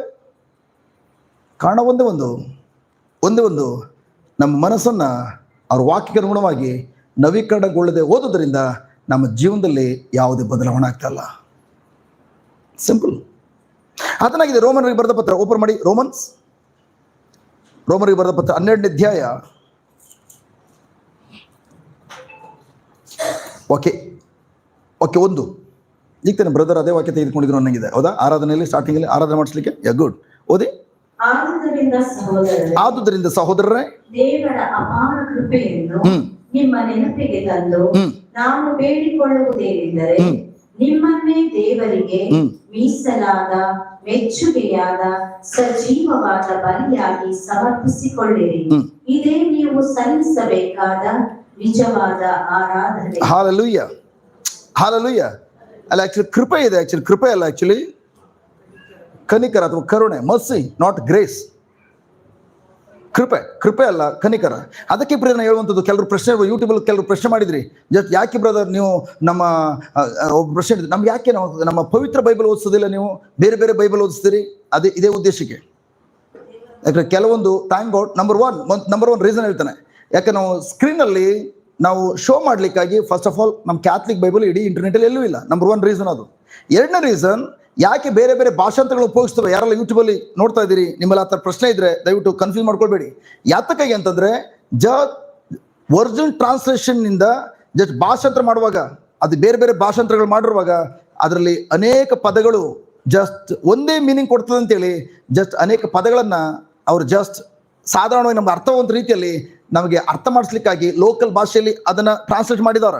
ಬಟ್ ಟ್ರಾನ್ಸ್ಲೇಟ್ ಮಾಡಿದ್ರು ಕೂಡ ಅವ್ರು ಕನ್ನಡದಲ್ಲಿ ಪಂಡಿತರಲ್ಲ, ಬದಲಾಗಿ ಥ್ಯಾಂಕ್ ಗಾಡ್ ಹೊರದೇಶದಿಂದ ಬಂದು ಕನ್ನಡ ಕಲ್ತ್ಕೊಂಡು ಅವ್ರು ಮಾಡಿರುವಂಥದ್ದು. ಮನುಷ್ಯ ಮಾಡುವಾಗ ಕೆಲವೊಂದು ಸಂದರ್ಭದಲ್ಲಿ ತಪ್ಪುಗಳಿಲ್ಲ, ಅದರಲ್ಲಿ ಬೈಬಲ್ ತಪ್ಪುಗಳಿಲ್ಲ, ಬಟ್ ಬೇರೆ ಬೇರೆ ಪದಗಳಿವೆ. ಬಟ್ ಈಗ ನಾವು ಮೆಚೂರ್ಡ್ ಆಗಿರೋದ್ರಿಂದ ಮೊದಲು ಅಷ್ಟೇ ನಾವು ಬೈಬಲ್ ಓದುವಾಗ ಕನಿಕರ ಅಂದ್ರೂ ಅದೇ, ಕೃಪೆ ಅಂದ್ರೂ ಅದೇ, ದಯೆ ಅಂದ್ರೂ ಅದೇ, ಎಲ್ಲ ಒಂದೇ ರೀತಿಯಲ್ಲಿ ಯೋಚನೆ ಮಾಡ್ತಾ ಇದ್ವಿ. ಕರೆಕ್ಟಾ? ವಿಶ್ವಾಸ ಅಂದ್ರೆ ಅದೇ, ನಂಬಿಕೆ ಅಂದ್ರೂ ಅದೇ, ಹಂಗೆ ತರ ಇದ್ದಿದ್ದು ನಮ್ದು. ಬಟ್ ಈಗ ನಮ್ಗೆ ಗೊತ್ತಾಗಿದೆ, ವಿಶ್ವಾಸನೇ ಬೇರೆ, ನಂಬಿಕೆನೇ ಬೇರೆ, ದೃಢ ಭರವಸೆನೇ ಬೇರೆ, ಟ್ರಸ್ಟೇ ಬೇರೆ. ಅದೇ ತರ ಇಲ್ಲೂ ಕೂಡ ಬೈಬಲ್ ಹೇಳ್ತಿರುವಂಥದ್ದು ಮರ್ಸಿ, ದೇವರ ಕನಿಕರವನ್ನು ಜ್ಞಾಪಿಸ್ಕೊಳ್ಳಿ. ಏನ್ ದೇವರ ಕನಿಕರ? ಮರ್ಸಿ ಅಂದ್ರೇನು? ಬಟ್ ಯಾರು ಎದ್ದೇಳ್ಬೇಡಿ, ಬ್ರದರ್ ನನ್ನ ಹೆಸರೇ ಮರ್ಸಿ, ನಾನೇ ಮರ್ಸಿ. ಮರ್ಸಿ ಅಂದ್ರೇನು? ಕರುಣೆ ಅಂದ್ರೇನು?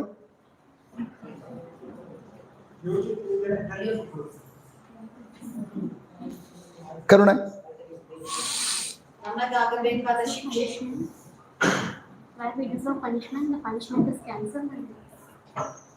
ಕರುಣೆ ಅಂದ್ರೇನು? ಅದು ಆಕ್ಚುಲಿ ಬೇಸಿಕ್. ಇವತ್ತು ನಾನು ಮತ್ತು ನೀವು ಕೂಡ ಥ್ಯಾಂಕ್ ಗಾಡ್ ಇವತ್ತು ಜೀವಂತವಾಗಿದ್ದೇವೆ, ರಕ್ಷಣೆ ಹೊಂದಿದ್ದೇವೆ. ಇದಕ್ಕೆ ಮೂಲ ಕಾರಣ ಏನು ಗೊತ್ತಾ? ಕರುಣೆ, ಮರ್ಸಿ. ಅದರ ಅರ್ಥ, ನಾನು ಯಾವುದನ್ನ ಪಡ್ಕೊಳ್ಳಿಕ್ಕೆ ಯೋಗ್ಯತೆ ಉಳ್ಳಂತ ವ್ಯಕ್ತಿಯಾಗಿದ್ನೋ ದೇವರು ಅದನ್ನ ನಾನು ಕೊಡ್ಲಿಲ್ಲ, ಅದಕ್ಕೋಸ್ಕರ ಹೇಳ್ತೇವೆ ಕನಿಕರ ಅಥವಾ ದಯೆ ಅಥವಾ ಕರುಣೆ, ಮರ್ಸಿ.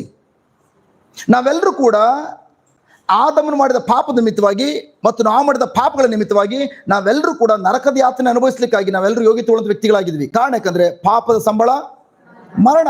ನಾವೆಲ್ಲರೂ ಕೂಡ ಮರಣವನ್ನು ಎಲ್ಲ ಏರಿಯದಲ್ಲೂ ಕೂಡ ಅನುಭವಿಸಬೇಕಾಗಿತ್ತು. ನಾನು ನನ್ನ ಕುಟುಂಬದವರು ಎಲ್ಲರೂ ಕೂಡ ನರಕದಲ್ಲಿ ಹೋಗಿ ಬೆಂಕಿಲಿ ಬೇಯಬೇಕಾಗಿತ್ತು. ಆ ಕಾರ್ಯಕ್ಕೆ ಮಾತ್ರ ಯೋಗ್ಯತೆ ವ್ಯಕ್ತಿಗಳಾಗಿದ್ವಿ. ನಿಮ್ಮ ಬಗ್ಗೆ ನನಗಂತೂ ಗೊತ್ತಿಲ್ಲ. ನರಕಕ್ಕೆ ಹೋಗುವಂಥ ವಿಷಯದಲ್ಲಿ ನಂಬರ್ 1 ನಿಮ್ಮೆಲ್ಲರಿಗಿಂತಲೂ ಫಸ್ಟ್ ರ್ಯಾಂಕಲ್ಲಿ ಇದ್ದೆ. ನರಕಕ್ಕೆ ಹೋಗೋ ವಿಷಯದಲ್ಲಿ ನಂಬರ್ 1. ಏನಾದ್ರು ಬಾಗಿಲು ತೆರೆದ ತಕ್ಷಣ ಥ್ಯಾಂಕ್ ಗಾಡ್, ನಿಮ್ಮ ಹೆಸರನ್ನು ಕರಿತಾರಿಲ್ಲ ಗೊತ್ತಿಲ್ಲ, ಸೈತನ್ನು ಫಸ್ಟ್ ರ್ಯಾಂಕ್ ನಾಗೇಂದ್ರ ಕಮಾನ್ ಅಂತ ಕರೆದು ಬೆಂಕಿಗೆ ಹಾಕ್ತಾ ಇದ್ದ. ಅಷ್ಟರ ಮಟ್ಟಿಗೆ ಲೋಕದಲ್ಲಿ ಟಾಪ್ ಲೆವೆಲ್ ಇದ್ದವನು. ಬಟ್ ಪ್ರೈಸ್ ಬಿ ಗಾಡ್, ಇವತ್ತು ಇಲ್ಲಿ ನಿಂತ್ಕೊಂಡಿದ್ದೇನೆ ಅಂತಂದ್ರೆ ಪ್ರೈಸ್ ಬಿ ಗಾಡ್, ನನ್ನ ಪುಣ್ಯದ ಕಾರ್ಯಗಳಿದೆ ಫಲದಿಂದಲ್ಲ, ಅಥವಾ ಥ್ಯಾಂಕ್ ಗಾಡ್ ನಾನು ಪ್ರಾರ್ಥನೆ ಮಾಡಿದ್ರಿಂದಲ್ಲ, ಬದಲಾಗಿದ್ದು ಪ್ಯೂರ್ಲಿ 100% ಪ್ಯೂರ್ಲಿ ದೇವರ ಮರ್ಸಿ, ದೇವರ ಕರುಣೆ. ಅದರರ್ಥ ನಾನು ಯಾವುದನ್ನ ಪಡ್ಕೊಳ್ಳಿಕ್ಕೆ ನಾನು ಯೋಗ್ಯತೆ ಉಳ್ಳಂತ ವ್ಯಕ್ತಿ ಆಗಿದ್ನೋ ದೇವರು ಅದನ್ನು ನಾನು ಕೊಡ್ಲಿಲ್ಲ. ಅದಕ್ಕಾಗಿ ಹೇಳ್ತೇವೆ ಕರುಣೆ ಎಂಬುದಾಗಿ. ಅದನ್ನು ತೆಗೆದು ತನ್ನ ಮಗನ ಮೇಲೆ ಹಾಕಿದ್ರು. ದೇವರ ಮಹಾ ಕನಿಕರವನ್ನು ಜ್ಞಾಪಿಸ್ಕೊಂಡು ಏನ್ ಮಾಡ್ಬೇಕಂತೆ? ನಿಮ್ಮನ್ನೇ ದೇವರಿಗೆ ಮೀಸಲಾದ ಮೆಚ್ಚುಗೆಯಾದ ಸಜೀವ ಯಜ್ಞಗಳಾಗಿ ಅರ್ಪಿಸಿ. ನಿಮ್ಮನ್ನೇ ಅಂದ್ರೆ ಏನು? ಮನುಷ್ಯ ದೇವರು 3 ಭಾಗಗಳಿಂದ ನಮ್ಗೆ ಸೃಷ್ಟಿ ಮಾಡುವಂಥದ್ದು: ಆತ್ಮ, ಪ್ರಾಣ, ಶರೀರ. ನಿಮ್ಮ ನಿಮ್ಮ ಇಡೀ ಆ 3 ಕಾರ್ಯಗಳನ್ನು ಕೂಡ ದೇವರಿಗೆ ಸಜೀವ ದಹಬಲಿಗೆ ಅರ್ಪಿಸಿ. ಆಕ್ಚುಲಿ ಇನ್ನೊಂದು ಟ್ರಾನ್ಸ್ಲೇಷನ್ ಹೇಳ್ತದೆ, ನಿಮ್ಮ ದೇಹಗಳನ್ನ ದೇವರಿಗೆ ಮೀಸಲಾಗಿಯೂ ಮೆಚ್ಚುಗೆಯಾಗಿಯೂ ಇರುವ ಸಜೀವ ಯಜ್ಞ ಬಲಿಯಾಗಿ ಸಮರ್ಪಿಸಿರಿ. ಇದು ವಿವೇಕಪೂರ್ವಕವಾದ, ಅಂದ್ರೆ ನಿಮಗೆ ವಿವೇಕ ಇರಬೇಕು, ಪ್ರಜ್ಞಾಪೂರ್ವಕವಾದಂತಹ ನಿಜವಾದ ಆರಾಧನೆ. ಅಂದ್ರೆ ಥ್ಯಾಂಕ್ ಗಾಡ್. ಇದು ಜಸ್ಟ್ ನಾಳೆ ಕೇಳಿದ್ರೆ ಹೋಗಿ ನನ್ನ ಧ್ಯಾನ ಕೂಟದಲ್ಲಿ ಆರಾಧನೆ ಮಾಡ್ಲಿಕ್ಕೆ ಹೋಗಿದ್ರಲ್ಲ, ಏನು ಆರಾಧನೆ ಮಾಡಿದ್ರಿ? ಅದೇ ಮಹೇಶ್ ಬದ್ ಯಾವ್ದು ಹಾಡು ಹೇಳ್ಕೊಟ್ರಲ್ಲ. ಹಾಡು ಹೇಳೋದಲ್ಲ ಆರಾಧನೆ ಒಂದು ಭಾಗ ಹಾಡು. ಆರಾಧನೆ ಅಂದ್ರೇನು? ನಿಮ್ ಕಣ್ಮುಂದೆ ಚಿತ್ರ ಬರ್ಬೇಕು ಅಂತ ಹೇಳಿದ್ದೇನೆ. ಯಾವುದು ಆರಾಧನೆ ಅಂದ್ರೆ? ಆರಾಧನೆ ಎಂಬುದಾಗಿ ಬೈಬಲ್ ಎಲ್ಲೆಲ್ಲಿ ಓದ್ತೀರಿ ಅಲ್ಲಿ ನಿಮ್ ಕಣ್ಮುಂದೆ ಚಿತ್ರ ಬರ್ಬೇಕು. ಏನ್ ಚಿತ್ರಣ? ಉಂಡೆ ಕೋಳಿ, ತಂದೂರಿ ಚಿಕನ್. ಆರಾಧನೆ ಅಂದ್ರೆ ಥ್ಯಾಂಕ್ ಗಾಡ್. ಅದ್ರ ಮೇಲೆ ಆರಾಧನೆ ಎಂಬುದಾಗಿ ಇದೆಯಲ್ಲ, ರೋಮ 12ನೇ ಅಧ್ಯಾಯ 1ರಲ್ಲಿ ಆರಾಧನೆ ಮೇಲೆ ನೀವು ಯಾವತ್ತೂ ಮರೆಯೋದಿಲ್ಲ, ತಂದೂರಿ ಚಿಕನ್ ಅಂತ ಹಾಕೊಳ್ಳಿ. ನನ್ನ ಪ್ರೀತಿಯ ಸಹೋದರ ಸಹೋದರಿಯ ಪ್ರೈಸ್ ಬಿ ಗಾಡ್, ನಿಮ್ಮನ್ನೇ ನೀವು ಸಜೀವ ದಹನ ಬಲಿಗೆ ಅರ್ಪಿಸಿಕೊಡುವಂಥದ್ದು ಆಗಿದೆ. ನಿಮ್ಮ ದೇಹವನ್ನ ಸಂಪೂರ್ಣವಾಗಿ ಅರ್ಪಿಸಿಕೊಡುವಂಥದ್ದಾಗಿದೆ ಆರಾಧನೆ. ಮತ್ತು ರೀತಿ ಪ್ರೈಸ್ ಗಾಡ್, ಡ್ಯಾಡಿ ನಾನು ನನ್ನ ಶರೀರ, ನನ್ನ ಆತ್ಮ, ನನ್ನ ಪ್ರಾಣ, ಪ್ರೈಸ್ ಬಿ ಗಾಡ್, ಸತ್ಯ ಗೊತ್ತಾಗ ಮುಂಚಿತವಾಗಿ ಜಸ್ಟ್ ನನ್ನದಾಗಿತ್ತು. ಅದಕ್ಕೋಸ್ಕರ ನನ್ನ ಯೋಜನೆಗೋಸ್ಕರ, ನನ್ನ ಬಯಕೆಗಳಿಗೋಸ್ಕರ, ನನ್ನ ಮನಸ್ಸಿನ ಆಲೋಚನೆಗೆ ಅನುಗುಣವಾಗಿ ಈ ಶರೀರವನ್ನು ಉಪಯೋಗಿಸ್ಕೊಳ್ಳಿಕ್ಕಾಗಿ ನಾನು ಆ ನಿಟ್ಟಿನಲ್ಲಿ ಕರ್ಕೊಂಡು ಹೋಗ್ತಾ ಇದೆ. ಬಟ್ ಅದು ಈಗ ನನಗೆ ಸತ್ಯ ಗೊತ್ತಾಗಿದೆ. ಅದೇನಂತಂದ್ರೆ ಈ ಶರೀರ ಪ್ರೈಸ್ ಬಿ ಗಾಡ್ ಇದು ನನ್ನದಲ್ಲ. ಬದಲಾಗಿ ಡ್ಯಾಡಿ ನೀವು ಅತ್ಯುತ್ತಮವಾದ ಬೆಲೆಯನ್ನು ಕೊಟ್ಟು ಈ ಶರೀರವನ್ನು ಕೊಂಡ್ಕೊಂಡಿದ್ದೀರಿ. ಆ ಬೆಲೆ ಯಾರು ಕೂಡ ಕೊಡ್ಲಿಕ್ಕೆ ಸಾಧ್ಯ ಇಲ್ಲ. ಅಂತ ಬೆಲೆ, ಆ ಬೆಲೆ ಏನಂತಂದ್ರೆ ನಿಮ್ಮ ರಕ್ತದ ಬೆಲೆಯನ್ನು ಕೊಟ್ಟು, ನಿಮ್ಮ ಮಗನ ರಕ್ತದ ಬೆಲೆಯನ್ನು ಕೊಟ್ಟು ನನ್ನನ್ನು ಕೊಂಡ್ಕೊಂಡು ನಿಮ್ಮ ಆಸ್ತಿಯನ್ನಾಗಿ ಮಾರ್ಪಡಿಸ್ಕೊಂಡಿದ್ದೀರಿ. ಇನ್ಮೇಲೆ ಈ ಶರೀರ ನನ್ನ ಮನಸ್ಸೇನು ಹೇಳ್ತದೋ, ನನ್ನ ಮನಸ್ಸಿನ ಆಲೋಚನೆಗಳು, ನನ್ನ ಮನಸ್ಸಿನ ಬಯಕೆ, ನನ್ನ ಇಚ್ಛೆಗಳು, ನನ್ನ ಸ್ವಾರ್ಥತೆ ಏನು ಹೇಳ್ತದೋ ಅದಕ್ಕೆ ಅನುಗುಣವಾಗಿ ಈ ಶರೀರವನ್ನು ಉಪಯೋಗಿಸ್ಕೊಳ್ಳಿಕ್ಕಾಗಿ ಈ ಶರೀರನ ಸೊತ್ತಲ್ಲ ಡ್ಯಾಡಿ, ಬದಲಾಗಿ ನಿಮ್ಮ ಸನ್ನಿಧಿಗೆ ಆರಾಧನೆ ಮಾಡ್ಲಿಕ್ಕೆ ಬಂದಿದ್ದೇನೆ, ನಿಮ್ಮದನ್ನ ನಿಮ್ಗೆ ಅರ್ಪಿಸ್ಲಿಕ್ಕೆ ಬಂದಿದ್ದೇನೆ. ಹಳೆ ಉಡಂಬಡಿಕೆಯಲ್ಲಿ ಯಾವುದು ಸಜೀವ ದಹನ ಬಲಿ ಇಲ್ಲ, ಯಜ್ಞ ಬಲಿ ಇಲ್ಲ. ಹಳೆ ಉಡಂಬಡಿಕೆಯಲ್ಲಿ ಒಂದು ಪ್ರಾಣಿನ ಬಲಿ ಕೊಟ್ಟಾಗ ಆ ಪ್ರಾಣಿಯನ್ನ ದೇವರಿಗೆ ಬಲಿ ಅರ್ಪಿಸುವಾಗ ಆ ಪ್ರಾಣಿ ಸತ್ತೋಗ್ತಾ ಇತ್ತು, ಅದು ಮರಣದ ಬಲಿ. ಬಟ್ ಅದು ಇಲ್ಲಿ ಮರಣದ ಬಲಿ ಎಂಬುದಕ್ಕೆ ಕೇಳ್ತಲ್ಲ, ಸಜೀವ ದಹನ ಬಲಿ. ಅದರ ಅರ್ಥ ನಿಮ್ಮ ನೀವು ಬಲಿ ಅರ್ಪಿಸ್ಕೊಳ್ತೀರಿ, ಆದ್ರೂ ಕೂಡ ಜೀವಿಸ್ತೀರಿ. ಹಳೆ ಒಡಂಬಡಿಕೆಯಲ್ಲಿ ಬಲಿ ಅಂತ ಹೇಳಿದ್ಮೇಲೆ ಸತ್ತೋಗ್ತಾ ಇತ್ತು ಪ್ರಾಣಿ. ಬಟ್ ಈಗ ಪ್ರೈಸ್ ಬಿ ಗಾಡ್, ಹೊಸ ಒಡಂಬಡಿಕೆಯಲ್ಲಿ ಥ್ಯಾಂಕ್ ಗಾಡ್ ಜಸ್ಟ್ ಮರಣಕ್ಕೆ ಅರ್ಪಿತವಂತ ನಾವು ಬಲಿ ಅಲ್ಲ, ಬದಲಾಗಿ ನಾವು ಬಲಿ ಅರ್ಪಿಸ್ಕೊಂಡ್ಮೇಲೆ ನಾವು ಜೀವಂತವಾಗಿರ್ತೇವೆ. ಮತ್ತೊಂದು ಹೇಳೋದಾದ್ರೆ ಥ್ಯಾಂಕ್ ಗಾಡ್, ನನ್ನ ಪ್ರೀತಿಯ ಸಹೋದರ ಸಹೋದರಿಯರೇ, ವೆರಿ ವೆರಿ ಇಂಪಾರ್ಟೆಂಟ್. ಕ್ರಿಸ್ತ ಯೇಸುವಿನ ಯಥೇಚ್ಛ ಜೀವನ ನೀವು ಅನುಭವಿಸಬೇಕಾದ್ರೆ, ನಿಮ್ಮ ಜೀವನದಲ್ಲಿ ದೇವರು ಬಯಸುವಂತ ಯೋಜನೆಯನ್ನು ಅನುಭವಿಸಬೇಕಾದ್ರೆ ಪ್ರೈಸ್ ಬಿ ಗಾಡ್, ನಿಮ್ಮ ದೇಹವನ್ನ ಸಜೀವ ದಹನ ಬಲಿಯಾಗಿ ಅರ್ಪಿಸಿಕೊಡುವಂಥದ್ರಲ್ಲಿ ನಿಮ್ಮನ್ನ ಸಂಪೂರ್ಣವಾಗಿ ಜಸ್ಟ್ ಅರ್ಪಿತರಾಗಿಯೇ ಇಟ್ಕೊಳ್ಳುವಂಥದ್ದು ತುಂಬಾ ಮುಖ್ಯವಾದದ್ದು. ಅದರ ಅರ್ಥ ಏನು? ಉದಾಹರಣೆಗೆ ಚಿನ್ನ. ಚಿನ್ನವನ್ನ ಪ್ರೈಸ್ ಬಿಡಿ ಗಾಡ್ ಬೆಂಕಿಗೆ ಹಾಕಿದಷ್ಟು ಚಿನ್ನ ಸತ್ತೋಗೋದಿಲ್ಲ, ಚಿನ್ನ ಬೆಲೆ ಬಾಳ್ತದೆ. ಕರೆಕ್ಟಾ? ಹಾಗಾದ್ರೆ ಚಿನ್ನಕ್ಕೆ ಥ್ಯಾಂಕ್ ಗಾಡ್ ಒಳ್ಳೆ ಬೆಲೆಯನ್ನು ಕಟ್ಟುವಂಥದ್ದು ಯಾವುದು? ಬೆಂಕಿ. ಮತ್ತು ಬೆಲೆ ಅನ್ನೋದಕ್ಕಿಂತ ಮುಖ್ಯವಾಗಿ ಚಿನ್ನದ ಒಳಗಡೆ ಅದಕ್ಕೆ ತಿಳಿಯದೇ ಇರುವಂತಹ ಅಂತ ಒಂದು ಬೆಲೆಯನ್ನು ಕಟ್ಟುವಂತ ಮೌಲ್ಯವನ್ನು ಹೊರತೆಗೆಯುವಂಥದ್ದು ಬೆಂಕಿ.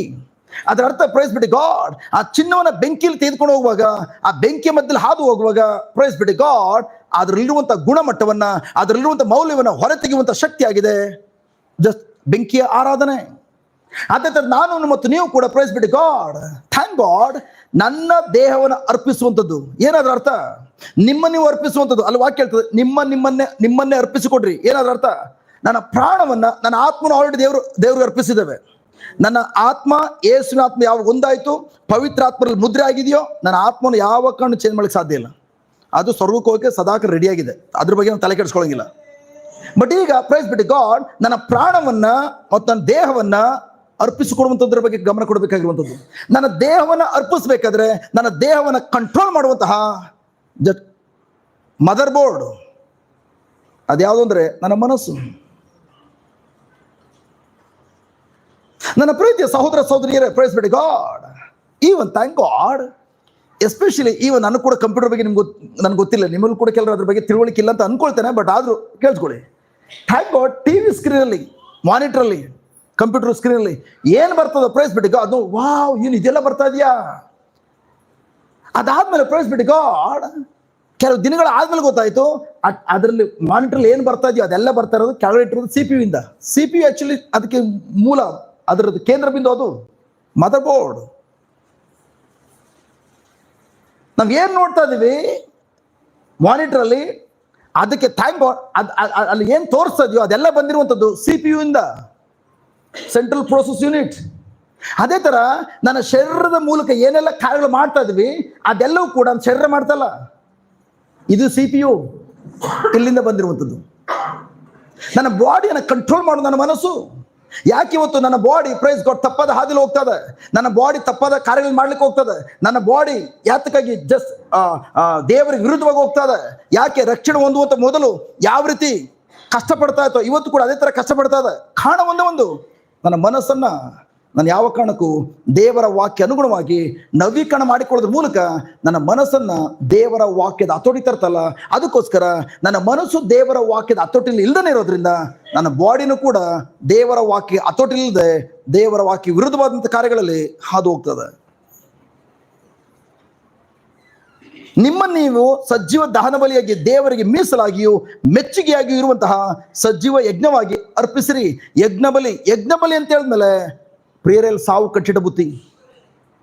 ಬಲಿ ಎಂಬ ಪದವನ್ನು ಉಪಯೋಗಿಸ್ತೀರಿ, ಅಲ್ಲಿ ಸಾವು ಇರಬೇಕು. ಕರೆಕ್ಟ್?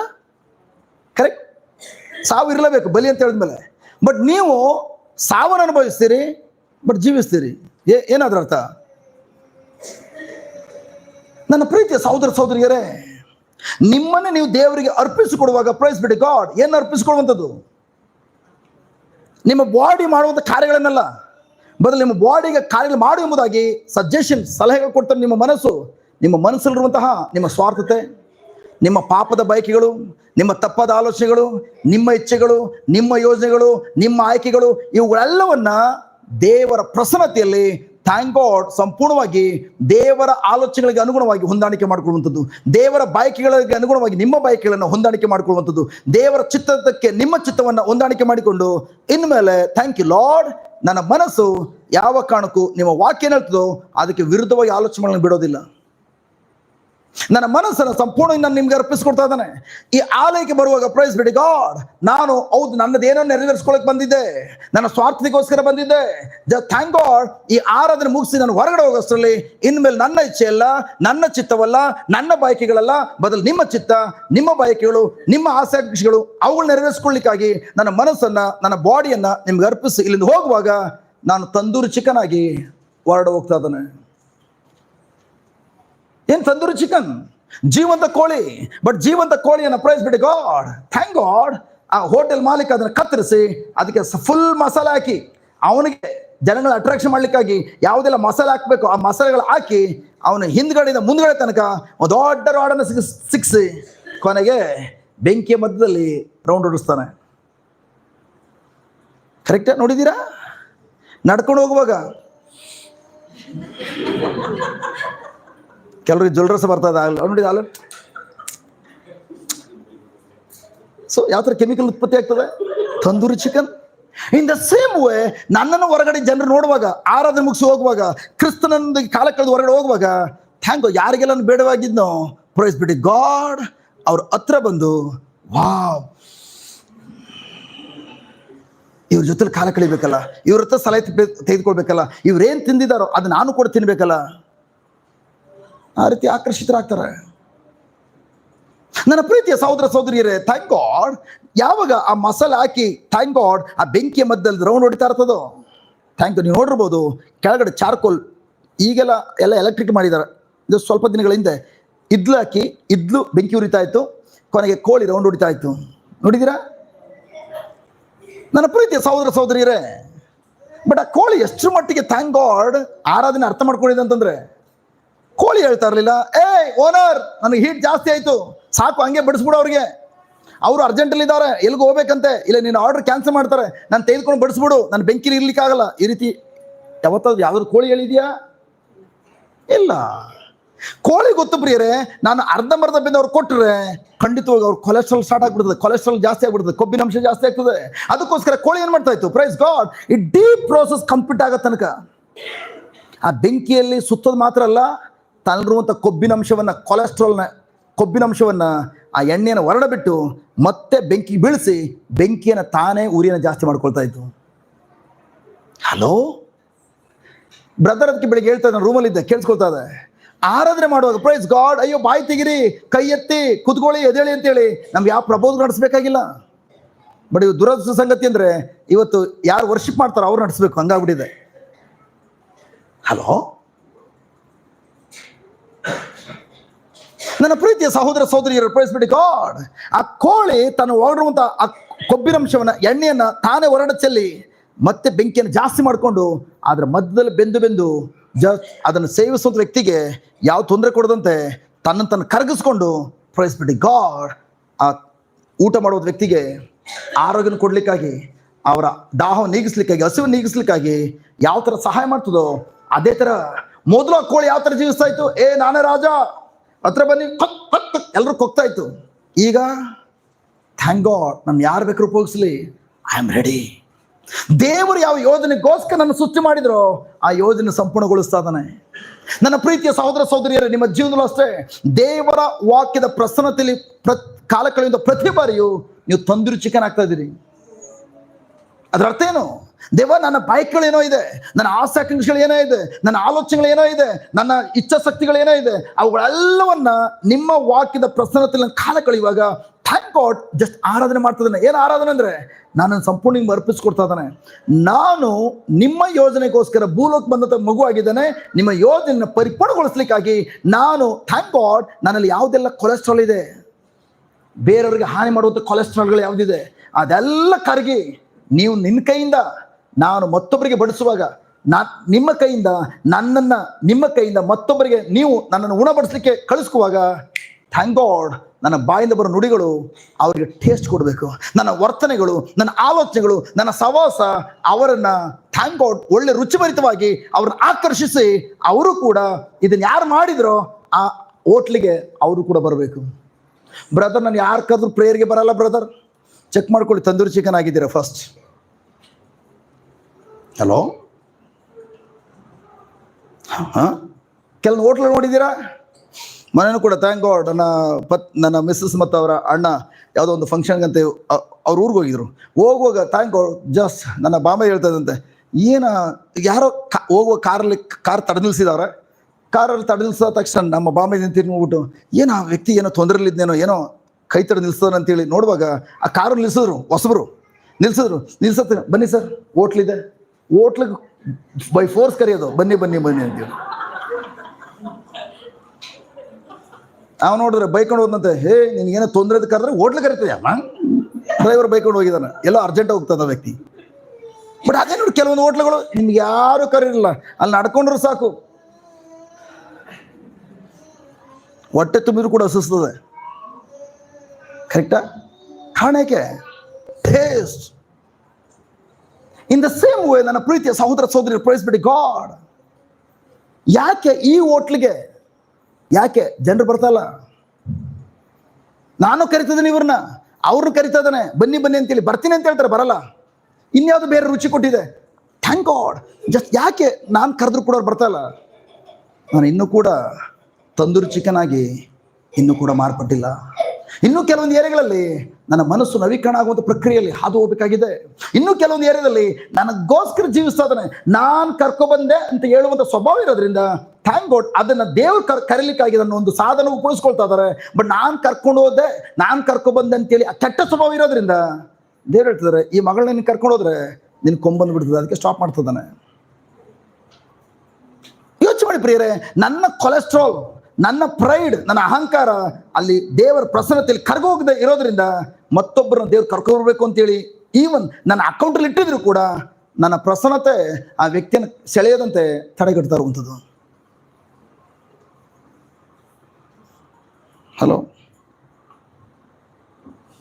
ಈ ರೀತಿ ಆಗ್ಲಿಕ್ಕೆ ಸಾಧ್ಯತೆ ಇದೆಯಾ? ಇಲ್ಲ. ನಿಮ್ಮನ್ನೇ ಸಜೀವ ದಹನಬಲಿಗೆ ಅರ್ಪಿಸಿರಿ. ಅದರ ಅರ್ಥ ಏನು? ಇಲ್ಲಿಂದ ಹೋಗುವಷ್ಟರಲ್ಲಿ ಥ್ಯಾಂಕ್ ಗಾಡ್, ಇವತ್ತು ಎಲ್ಲಿ ಹೋಗಿದ್ರಿ? ವರ್ಷಕ್ಕೆ ಹೋಗಿದ್ವಿ, ಆರಾಧನೆ, ನನ್ನ ದೇವ್ರ ಆರಾಧನೆ ಮಾಡ್ಲಿಕ್ಕೆ ಹೋಗಿದ್ವಿ. ಬಟ್ ಇಲ್ಲಿಂದ ಹೋಗುವಾಗ ಪ್ರೈಸ್ ಗಾಡ್, ನಿಮ್ಮ ನಡೆ, ನಿಮ್ಮ ನುಡಿ, ನಿಮ್ಮ ಆಲೋಚನೆಗಳು, ನಿಮ್ಮ ವರ್ತನೆಗಳು ಅದೇ ಥರ ಇದ್ರೆ, ಬರುವಾಗ ಯಾವ ಥರ ಇದ್ರಿ ಅದೇ ಥರ ಇದ್ರೆ ಪ್ರೈಸ್ ಗಾಡ್, ಖಂಡಿತ ಪ್ರಿಯರೇ, ಜಸ್ಟ್ ನಿಮ್ಮಿಂದ ದೇವರ ಯೋಜನೆ ಪರಿಪೂರ್ಣಗೊಳ್ಳಿಕ್ಕೆ ಖಂಡಿತ ತುಂಬ ತಡೆ ಆಗ್ತದೆ. Hello, hallelujah, hallelujah. ನೀವು ಯಾವಾಗ ಸಂಪೂರ್ಣವಾಗಿ ನಿಮ್ಮನ್ನೇ ಸಂಪೂರ್ಣವಾಗಿ ಪ್ರೈಸ್ ಗಾಡ್, ನಿಮ್ಮ ದೇಹವನ್ನೇ ಸಂಪೂರ್ಣವಾಗಿ ಪ್ರಭು ಯೇಸುವಿಗಾಗಿ, ಅವರ ಯೋಜನೆಗಾಗಿ ಅರ್ಪಿಸ್ತೀರಿ, ಅವ್ರು ಏನು ಹೇಳ್ತಾರೋ ಥ್ಯಾಂಕ್ ಗಾಡ್. ಜಸ್ಟ್ ಬರೀ ಮ್ಯೂಸಿಕ್ ಕಡೆ ಗಮನ ಕೊಟ್ಟು ಚಪ್ಪಾಳೆ ತಟ್ಟೋದಿಲ್ಲ. ಹೆಂಗಿದೆ ಮ್ಯೂಸಿಕ್, ಆ ಒಂದೊಂದು ಸಾಲುಗಳನ್ನು ಜೀವಿಸಿ ಹೇಳ್ತಿರುವಂಥದ್ದು. ಬ್ರದರ್ ಹೇಳ್ತಾರಲ್ಲ, no no no no no no. ಹೌದು, ನೀವಿಲ್ದೆ ಹೋದ್ರೆ ನಾನಿಲ್ಲ. ಅಷ್ಟು ಮಾತ್ರ ಅಲ್ಲ, ಥ್ಯಾಂಕ್ ಯು ಲಾರ್ಡ್. ನಾವು ಬೆಳಿಗ್ಗೆ ಆರಾಧನೆ ಆಡುವಾಗ ಏನು ಸಾಲುಗಳಲ್ಲಿ 1-2 ಸಾಲ ರಿಪೀಟ್ ಮಾಡಿಸ್ತಾ ಇದ್ರು. ಪಾಪದ ಮರಣದಲ್ಲಿದ್ದಂಥ ನನ್ನನ್ನ ಪ್ರೀತಿ ಮಾಡಿದ್ರು. ಎಷ್ಟು ಮಂದಿ ಪ್ರಿಯರೇ, ನಾನು ಯಾವ ಪಾಪದಲ್ಲಿದ್ದಾಗ ನನ್ನ ಮರಣ ಅಂತ ಹೇಳುವಾಗ ನಾನು ನರಕೋಬೇಕಾಗಿತ್ತು, ನನ್ನ ಕುಟುಂಬ ನರಕೋಬೇಕಾಗಿತ್ತು.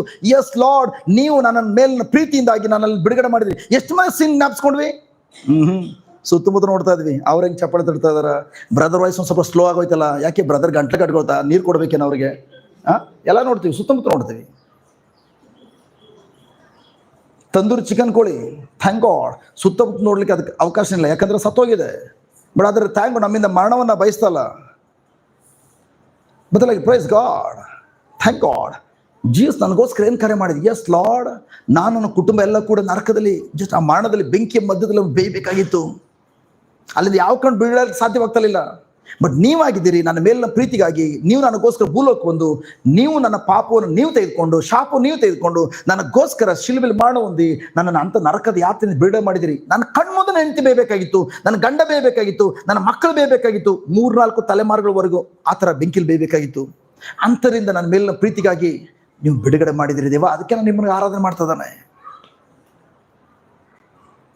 ಒಂದ್ಸಲ ಪ್ರೇರೆ ಆರಾಧನೆ ರುಚಿನೂ ನೋಡಿದ್ರಿ, ಮೈ ಗಾಡ್, ತಾವಕ್ಕಿನ ಕಾಯ್ತಾ ಇರ್ತವೆ ಯಾವಾಗ ಆರಾಧನೆ ಸ್ಟಾರ್ಟ್ ಆಗ್ತದೆ. ಯಾಕೆ? ಯಾವುದೋ ಜಸ್ಟ್ ನಾನು ಟೇಸ್ಟ್ ಕೊಡದಿರುವಂತಹ ಯಾವುದೋ ಒಂದು ಮಸಾಲ ನನಗೆ ಮಿಕ್ಸ್ ಆಗಿಬಿಟ್ಟಿದೆಯಲ್ಲ, ಆ ಮಸಾಲೆ ಹೊರ ತೆಗೆದ್ರೆ ಮೈ ಗಾಡ್, ಒಳ್ಳೆ ರುಚಿಭರಿತವಾದ ಥ್ಯಾಂಕ್ ಗಾಡ್ ಜೀವನವನ್ನು ವ್ಯಕ್ತಪಡಿಸೋದ್ರ ಮೂಲಕ ನಾನು ದೇವರಿಗೆ ಮಹಿಮೆ ತರುವಂತಹ ವ್ಯಕ್ತಿಯಾಗಿ, ಕೋಳಿಯಾಗಿ ನಾನು ಮಾರ್ಪಾಡಾಗ್ಬೋದು.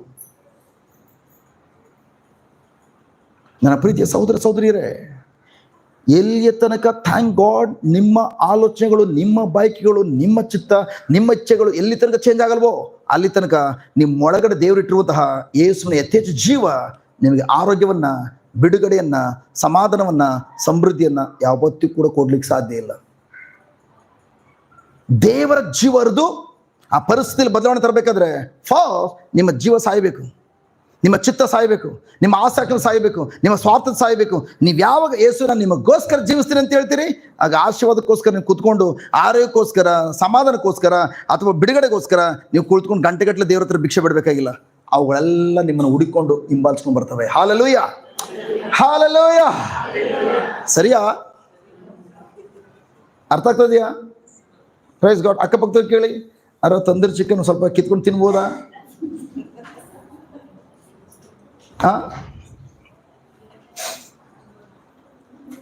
ಹಾಲ್ ಗೊತ್ತಾಗೋದಿಲ್ಲ. Praise God. ಹೊರಡ ಹೋದ್ಮೇಲೆ ಯಾರಾದ್ರೂ ಬಂದು ಸ್ವಲ್ಪ ನಿಮ್ಮಲ್ಲಿರುವಂಥ ಪ್ರೀತಿನ ಕಿತ್ಕೊಳ್ಳಿಕ್ಕಾಗಿ ನಿಮ್ಮಲ್ಲಿ ಸ್ವಲ್ಪ ಯಾವುದೊಂದು ಭಾಗವನ್ನು ಟಚ್ ಮಾಡ್ಲಿಕ್ಕೆ ಬಂದಾಗ ಹೇಳ್ತೀವಿ, ಬ್ರದರ್ ಅವ್ರು ಬೇಕು ಬೇಕು ಅಂತ ಇದೇ ವಿಷಯ ಮಾತಾಡ್ತಾರೆ ಬ್ರದರ್, ನನಗೆ ತಡ್ಕೊಳಕ್ಕಾಗಲ್ಲ. ಅದ್ರ ಅರ್ಥ ಏನು? ಇನ್ನೂ ಕೂಡ ಬೆಂದಿಲ್ಲ. ನನ್ನ ಗಂಡ ಈ ಮಾತಾಡೋದು ತಡ್ಕೊಳಕ್ಕಾಗಲ್ಲ, ಸಿಟ್ಟು ಬಂದ್ಬಿಡ್ತದೆ ಬ್ರದರ್. ನನ್ನ ತಂದೆ, ನನ್ನ ತಾಯಿ ಅಥವಾ ನನ್ನ ಮಕ್ಕಳು ಈ ರೀತಿ ಕಾರ್ಯ ಮಾಡ್ತಿದ್ದಾರೆ ಬ್ರದರ್, ಜಸ್ಟ್ ನನ್ಗೆ ಅದು ತಡ್ಕೊಳಕ್ಕೆ ಆಗ್ತಲ್ಲ. ಅದು ಯಾಕೆ ತಡ್ಕೊಳಕ್ ಆಗ್ತಲ್ಲ? ಇನ್ನೂ ಸತ್ತಿಲ್ಲ.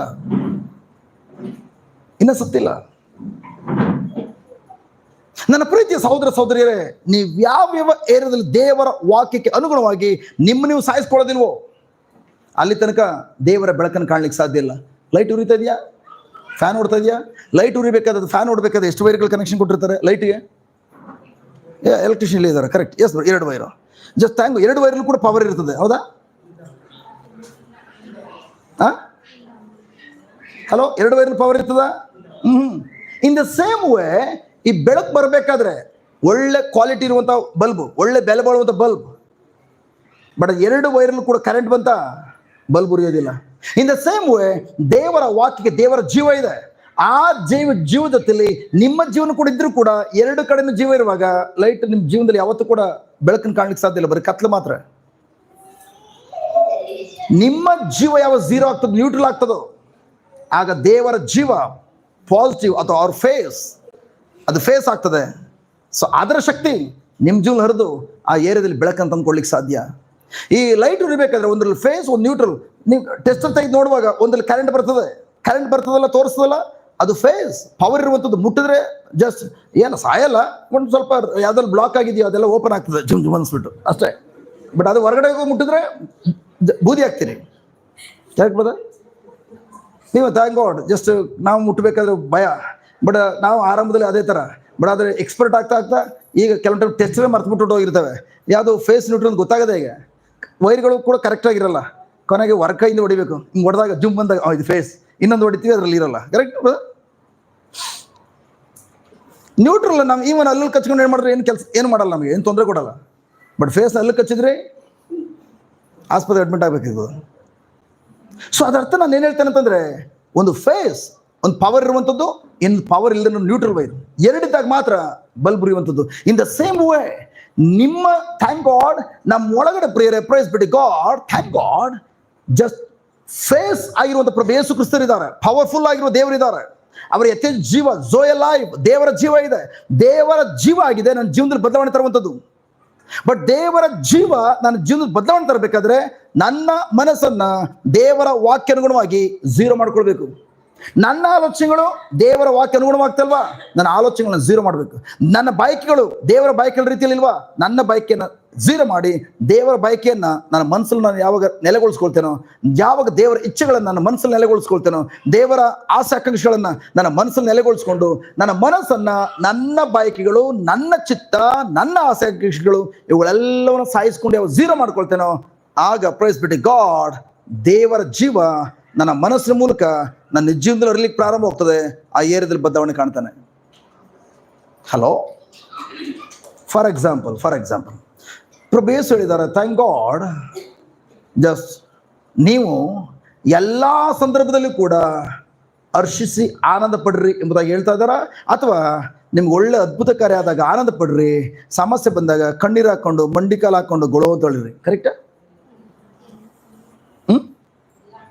ಎಲ್ಲ ಸಂದರ್ಭದಲ್ಲಿ, ಆಲ್ ಟೈಮ್, ಯಾವಾಗಲೂ ಎಲ್ಲ ಸಂದರ್ಭದಲ್ಲಿ ಕೂಡ ಹರ್ಷಿಸಿ ಆನಂದ ಪಡ್ರಿ. ಬಟ್ ಎಷ್ಟು ಮಂದಿ ಪ್ರಿಯರ ಪ್ರೈಸ್ ಅದ್ಭುತ ಕಾರ್ಯ ಬಯಸ್ತಾ ಇದಾವೆ, ಎಷ್ಟು ಮಂದಿ ಪ್ರಿಯರ ಸಮಸ್ಯೆ ಬಂದಾಗ ಥ್ಯಾಂಕ್ ಗಾಡ್ ಇದು ಒಳ್ಳೆ ಸಮಯ ಅಂತೇಳಿ ಡ್ಯಾನ್ಸ್ ಮಾಡ್ಲಿಕ್ಕೆ ಹೋಗ್ತೇವೆ. ಡಾಕ್ಟರ್ ರಿಪೋರ್ಟ್ ಬಂತು, ಲಾಸ್ಟ್ ಸ್ಟೇಜ್ ಕ್ಯಾನ್ಸರ್, ಎಷ್ಟು ಮಂದಿ ಡ್ಯಾನ್ಸ್ ಮಾಡ್ತೇವೆ?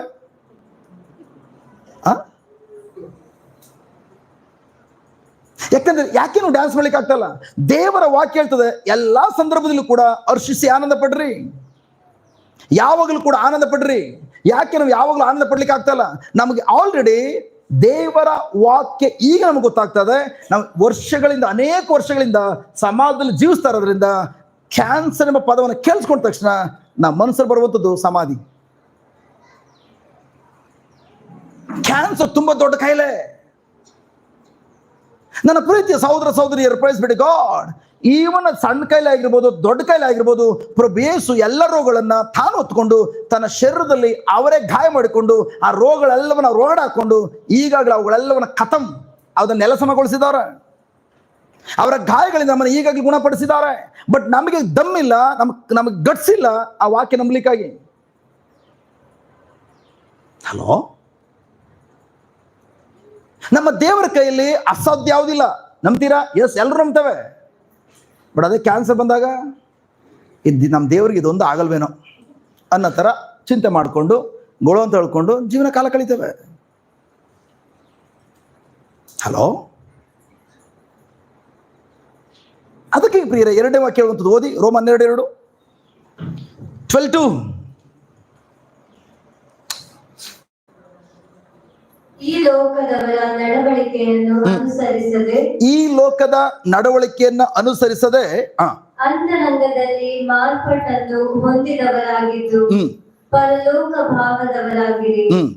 ಆಗ ನೀವು ದೇವರ ಚಿತ್ತಾನುಸಾರ ಯಾವುದು ಉತ್ತಮವಾದುದು, ಯಾವುದು ಮೆಚ್ಚುಗೆಯಾದುದು, ಯಾವುದು ಉತ್ಕೃಷ್ಟವಾದುದು ಎಂಬುದನ್ನು ಅರಿತುಕೊಳ್ಳುವಿರಿ. ನನ್ನ ಪ್ರೀತಿಯ ಸಹೋದರ ಸಹೋದರಿಯರೇ, ದೇವರ ಚಿತ್ತವನ್ನ, ಅವರ ಒಳ್ಳೆತನವನ್ನ, ಅವ್ರು ಮೆಚ್ಚುವಂತ ಕಾರ್ಯವನ್ನ, ಅವರ ಪರಿಪೂರ್ಣ ಚಿತ್ತವನ್ನ ನೀವು ಅರಿತುಕೊಳ್ಬೇಕಾದ್ರೆ ಮೊದಲನೇದಾಗಿ ದೇವರ ವಾಕ್ಯ ಹೇಳ್ತದೆ ಏನಂತೆ?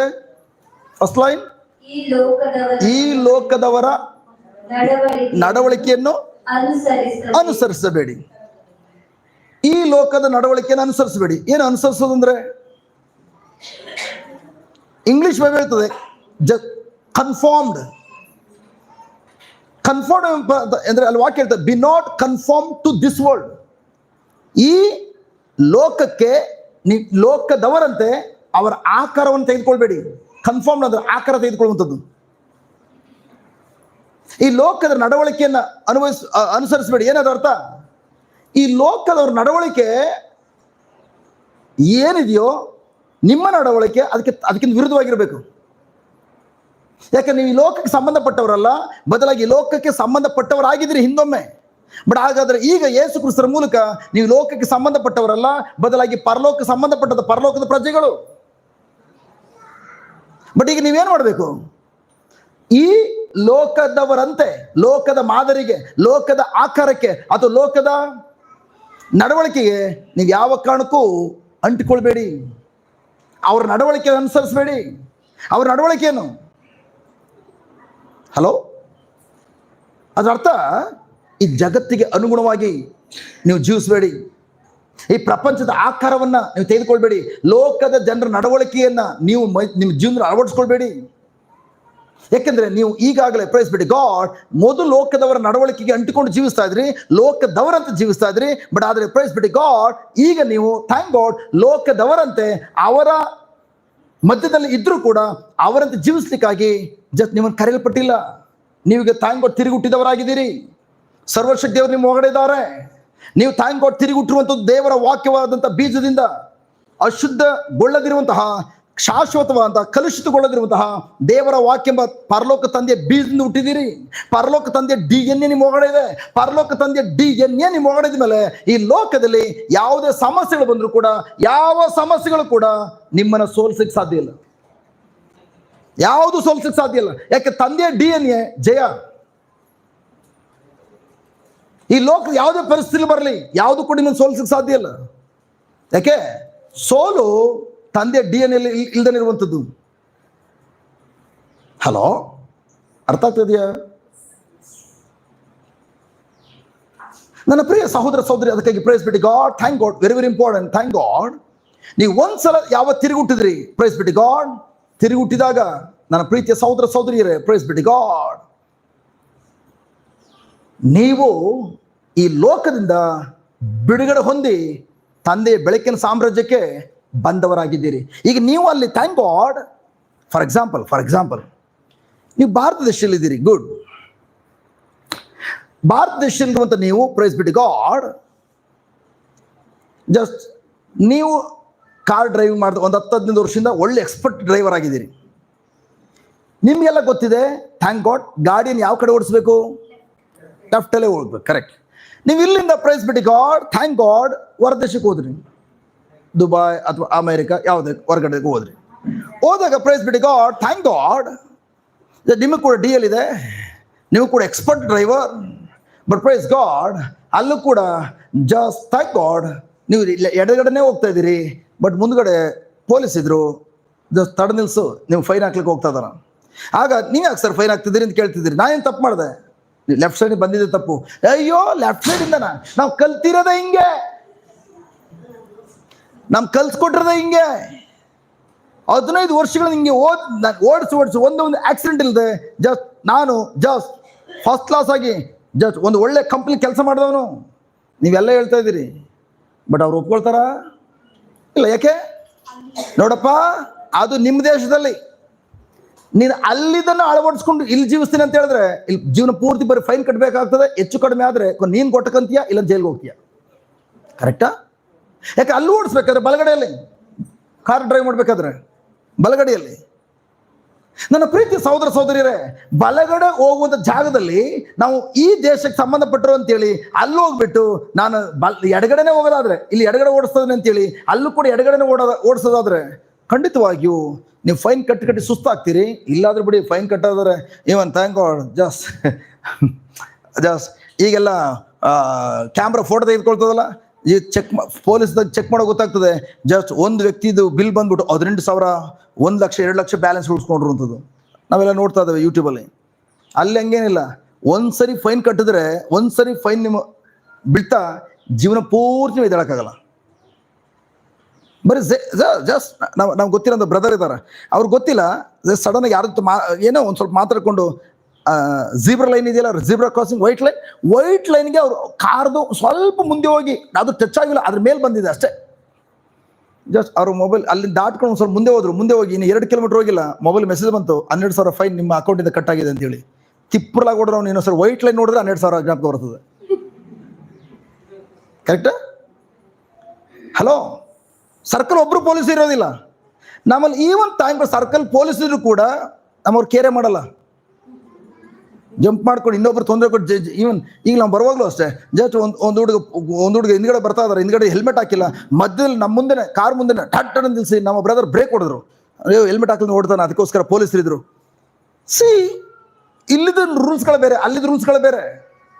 ನನ್ನ ಪ್ರೀತಿಯ ಸಹೋದರ ಸಹೋದರನ್ ಏನ್ ಹೇಳ್ತಾನೆ ಅಂತಂದ್ರೆ, ನಾವು ಈ ದೇಶದಲ್ಲಿದ್ದಾಗ ಇಲ್ಲಿನ ನಿಯಮಾವಳಿಗಳಿಗೆ ಕಾನೂನು ತಕ್ಕಂತೆ ಜೀವಿಸ್ತಾ ಇದ್ವಿ.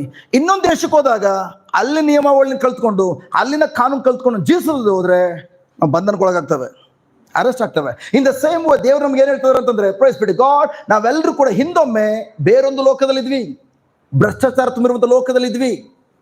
ಬಟ್ ದೇವರು ನಮ್ಮನ್ನ ಆ ಲೋಕದ ಬಿಡುಗಡೆ ಮಾಡಿ ತಮ್ಮ ಲೋಕಕ್ಕೆ ನಮ್ಮ ಸೇರಿಸ್ಕೊಂಡು, ಥ್ಯಾಂಕ್ ಗಾಡ್, ನಮ್ಮನ್ನ ಆ ಲೋಕದ ಒಳಗಡೆ ಇರಿಸಿಲ್ಲ, ಆ ಲೋಕವನ್ನೇ ನಮ್ಮ ಒಳಗಡೆ ಇಟ್ಟು, ಬ್ಯೂಟಿಫುಲ್, ದೇವರು ಪರಲೋಕವನ್ನ ನಮ್ಮ ಒಳಗಡೆ ಇಟ್ಟು ನಮ್ಮನ್ನು ಮತ್ತೆ ಅದೇ ಲೋಕದಲ್ಲಿ ಇರಿಸಿದ್ದಾರೆ. ಭೂಲೋಕದಲ್ಲಿ ಇದ್ದೇವೆ ಇನ್ನು. ಬಟ್ ಆದ್ರೆ ಬೈಬಲ್ ಹೇಳ್ತದೆ, ನೀವು ಭೂಲೋಕದವರ ನಡವಳಿಕೆಯನ್ನ, ಮಾದರಿಯನ್ನ ಅನುಸರಿಸಬೇಡಿ. ಬದಲಾಗಿ ಪ್ರೈಸ್ ಬಿ ಟು ಗಾಡ್, ನಿಮ್ಮ ಮನಸ್ಸನ್ನ ನವೀಕರಿಸಿಕೊಂಡು ರೂಪಾಂತರಗೊಳ್ಳಿರಿ. ನನ್ನ ಪ್ರಿಯ ಸಹೋದರ ಸಹೋದರಿಯರೇ, ನಿಮ್ಮ ಜೀವನದಲ್ಲಿ ರೂಪಾಂತರ ಕಾಣಬೇಕಾದ್ರೆ, ನಿಮ್ಮ ಜೀವನದಲ್ಲಿ ಬದಲಾವಣೆ ಕಾಣಬೇಕಾದ್ರೆ, ಫಸ್ಟ್ ನಿಮ್ಮ ಮನಸ್ಸು ನವೀಕರಣ ಆಗುವಂಥದ್ದು ತುಂಬಾ ವೆರಿ ವೆರಿ ಇಂಪಾರ್ಟೆಂಟ್. ನಿಮ್ಮ ಮನಸ್ಸು ನವೀಕರಣ ಹೊಂದುವಂಥದ್ದು. ಮತ್ತೊಂದು ಹೇಳೋದಾದ್ರೆ, ನಾವು ಲೋಕದಲ್ಲಿ ಇದ್ದೇವೆ, ಲೋಕದವರಂತೆ ಜೀವಿಸ್ಲಿಕ್ಕಾಗಿ ದೇವರು ನಮ್ಮನ್ನು ಕರೆದಿಲ್ಲ. ರಾಜ್ಯಾಧಿರಾಜರ ಒಳಗಡೆ ಇದ್ದಾರೆ, ಪರಲೋಕವನ್ನು ಆಳುವಂತ ದೇವರ ಒಳಗಡೆ ಇದ್ದಾರೆ, ಸರ್ವಶಕ್ತಿ ದೇವರ ಒಳಗಡೆ ಇದ್ದಾರೆ. ಬಟ್ ಗುಡ್ ನ್ಯೂಸ್ ಏನಂತಂದ್ರೆ, praise be to God, thank God, ನಾವು ಈ ಲೋಕದಲ್ಲಿ ಇದ್ರೂ ಕೂಡ ನಾವು ಯಾವ ಕಾರಣಕ್ಕೂ ಲೋಕದವರಂತೆ ಅವರ ಮಾದರಿನ ಅನುಸರಿಸದೆ, ಅವರಂತೆ ಜೀವಿಸದೆ, ಅವರ ನಡವಳಿಕೆಯನ್ನು ಅಳವಡಿಸ್ಕೊಳ್ಳದೆ ನಾವು ಪರಲೋಕ ತಂದೆಯ ಮಕ್ಕಳಾಗಿ ಜೀವಿಸುವಂಥದ್ದು ತುಂಬಾ ಮುಖ್ಯವಾದದ್ದು. Hallelujah, hallelujah. ನನ್ನ ಪ್ರೀತಿಯ ಸಹೋದರ ಸಹೋದರಿಯರು, praise be to God, thank God. ಹಾಗಾದ್ರೆ ಮತ್ತೊಂದು ರೀತಿ ಹೇಳೋದಾದ್ರೆ ಈ ಲೋಕಕ್ಕೆ ಅನುಗುಣವಾಗಿ ಇರಬೇಡಿ, ಲೋಕದವರ ನಡವಳಿಕೆಯನ್ನು ಹಿಂಬಾಲಿಸಿಕೊಂಡು ಅವರಂತೆ ಜೀವಿಸಬೇಡಿ, ಬದಲಾಗಿ ನಿಮ್ಮ ಮನಸ್ಸನ್ನು ನವೀಕರಿಸಿಕೊಳ್ಳುವುದರ ಮೂಲಕ ರೂಪಾಂತರಗೊಳ್ಳಿರಿ. ನನ್ನ ಪ್ರೀತಿಯ ಸಹೋದರ ಸಹೋದರಿಯರು, ಪ್ರೈಸ್ ಬಿ ಟು ಗಾಡ್. ಮತ್ತೊಂದು ಹೇಳೋದಾದ್ರೆ ನೀವು ಲೋಕದಲ್ಲಿ ಇದ್ರೂ ಕೂಡ, ಬ್ಯೂಟಿಫುಲ್, ಲೋಕ ನಿಮ್ಮನ್ನು ಯಾವ ರೀತಿ ನೋಡ್ತದೋ ಅದು ಲೋಕದಲ್ಲಿ ನೀವು ಹಿಂದೆ ಜೀವಿಸುವಾಗ ಲೋಕವನ್ನು ಯಾವ ರೀತಿ ನೋಡ್ತಾ ಇದ್ರಿ ಆ ರೀತಿ ನೀವು ಇನ್ಮೇಲೆ ನೋಡಬಾರ್ದು. ಬದಲಾಗಿ ದೇವರು ಯಾವ ರೀತಿ ನೋಡ್ತಾರೋ ಅದೇ ತರ ನೀವು ನೋಡುವುದನ್ನ ಕಲ್ತ್ಕೊಳ್ಬೇಕು. Wow, beautiful. ದೇವರು ನಿಮ್ಮನ್ನು ಯಾವ ರೀತಿ ನೋಡ್ತಾರೋ, ಪ್ರೈಸ್ ಬಿ ಟು ಗಾಡ್, ಅದೇ ತರ ನೀವು ನೋಡೋದನ್ನ ನೀವು ಕಲ್ತ್ಕೊಳ್ಬೇಕು. ನನ್ನ ಪ್ರಿಯ ಸಹೋದರ ಸಹೋದರಿಯರೇ, ಎಷ್ಟೋ ಸರಿ ಹೇಳಿದ್ದೇನೆ, ಮತ್ತೊಂದು ಸರಿ ಹೇಳ್ತಾನೆ, ನಿಮ್ಮ ಜೀವನ ಸರಿಯಾಗಬೇಕಾದ್ರೆ ವೆರಿ ಇಂಪಾರ್ಟೆಂಟ್, ನೀವು ಸರಿಯಾದದನ್ನ ನಂಬಬೇಕು. ಸರಿಯಾದ ನಂಬಿಕೆಯು ಸರಿಯಾದ ಜೀವನ ನಡೆಸಲಿಕ್ಕಾಗಿ ನಮ್ಮನ್ನು ಕೊಂಡೋಗ್ತದೆ.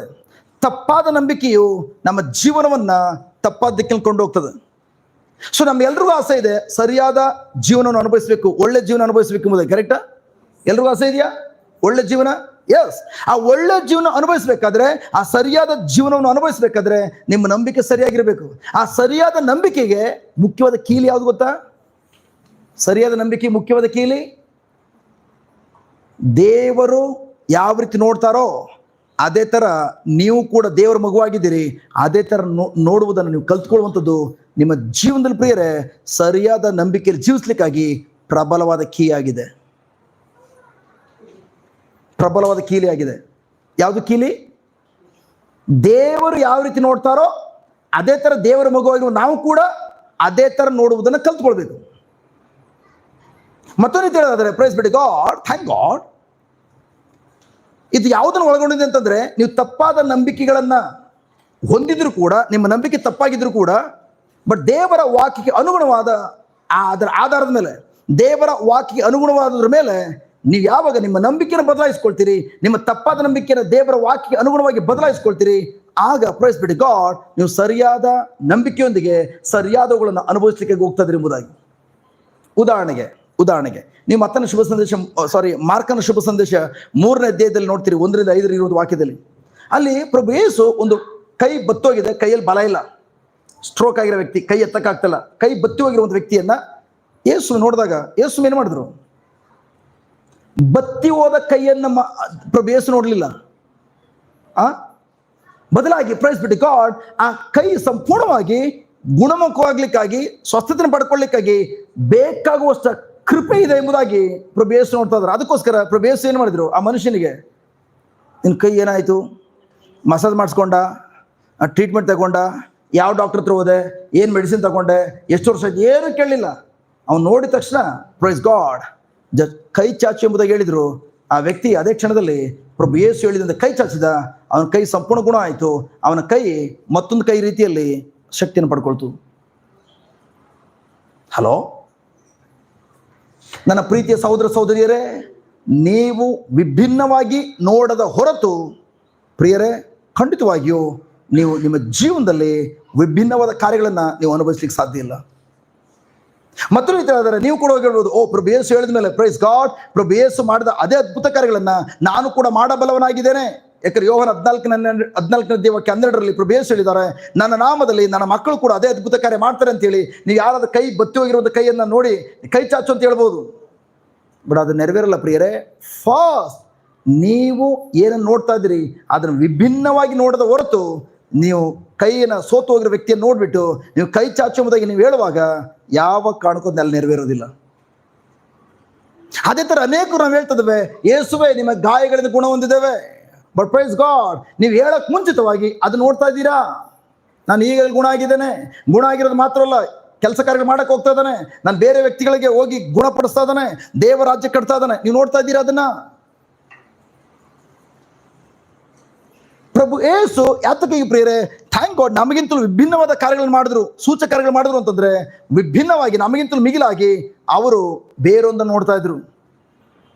ಅದಕ್ಕೆ ನಾವು ಅನ್ನೋದನ್ನು ಕೂಡ ಪ್ರೈಸ್ ಬಿಟ್ಟು ಗಾಡ್, ದೇವರು ತನ್ನ ವಾಕ್ಯದಲ್ಲಿ ಏನಂತ ಹೇಳಿದಾರೋ ಪ್ರೈಸ್ ಬಿಟ್ಟು ಗಾಡ್, ಅದನ್ನು ಅರ್ಥಕೊಳ್ಳಿಕ್ಕಾಗಿ ದೇವರ ವಾಕ್ಯ ಹಿಂತಿರುಗಿ ಹೋಗಿ ಆ ವಾಕ್ಯದ ಮೂಲಕ ದೇವರು ನೋಡ್ತಾ ಇದಾರೋ ಅದೇ ತರ ನಾವು ನೋಡುವುದನ್ನ ಮೊದಲು ಕಲ್ತ್ಕೊಳ್ಬೇಕು.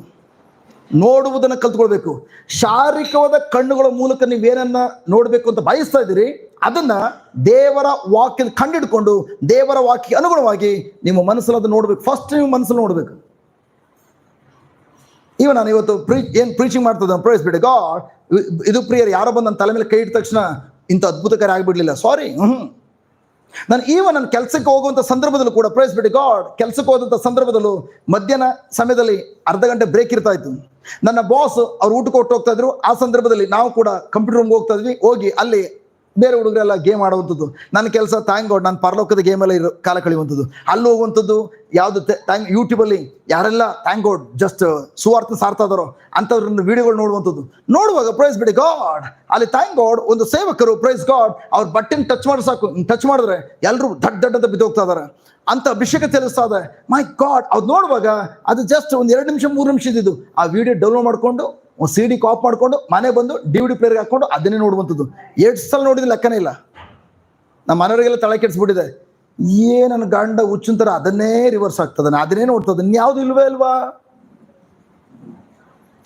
ಅದನ್ನೇ. ಯಾಕಂದ್ರೆ ಅವ್ರಿಗೂ ಅರ್ಥ ಆಗಲ್ಲ, ನನಗೂ ಅರ್ಥ ಆಗಲ್ಲ. ಅದು ಇಂಗ್ಲೀಷ್ ಡಾಡಾ ಅಂತ ಮಾತಾಡಿದ್ರೆ ನಮಗೇನು ಅರ್ಥ ಆಗಲ್ಲ. ಬಟ್ ವಿಡಿಯೋ ನೋಡ್ತಾ ಇದ್ದಾನೆ.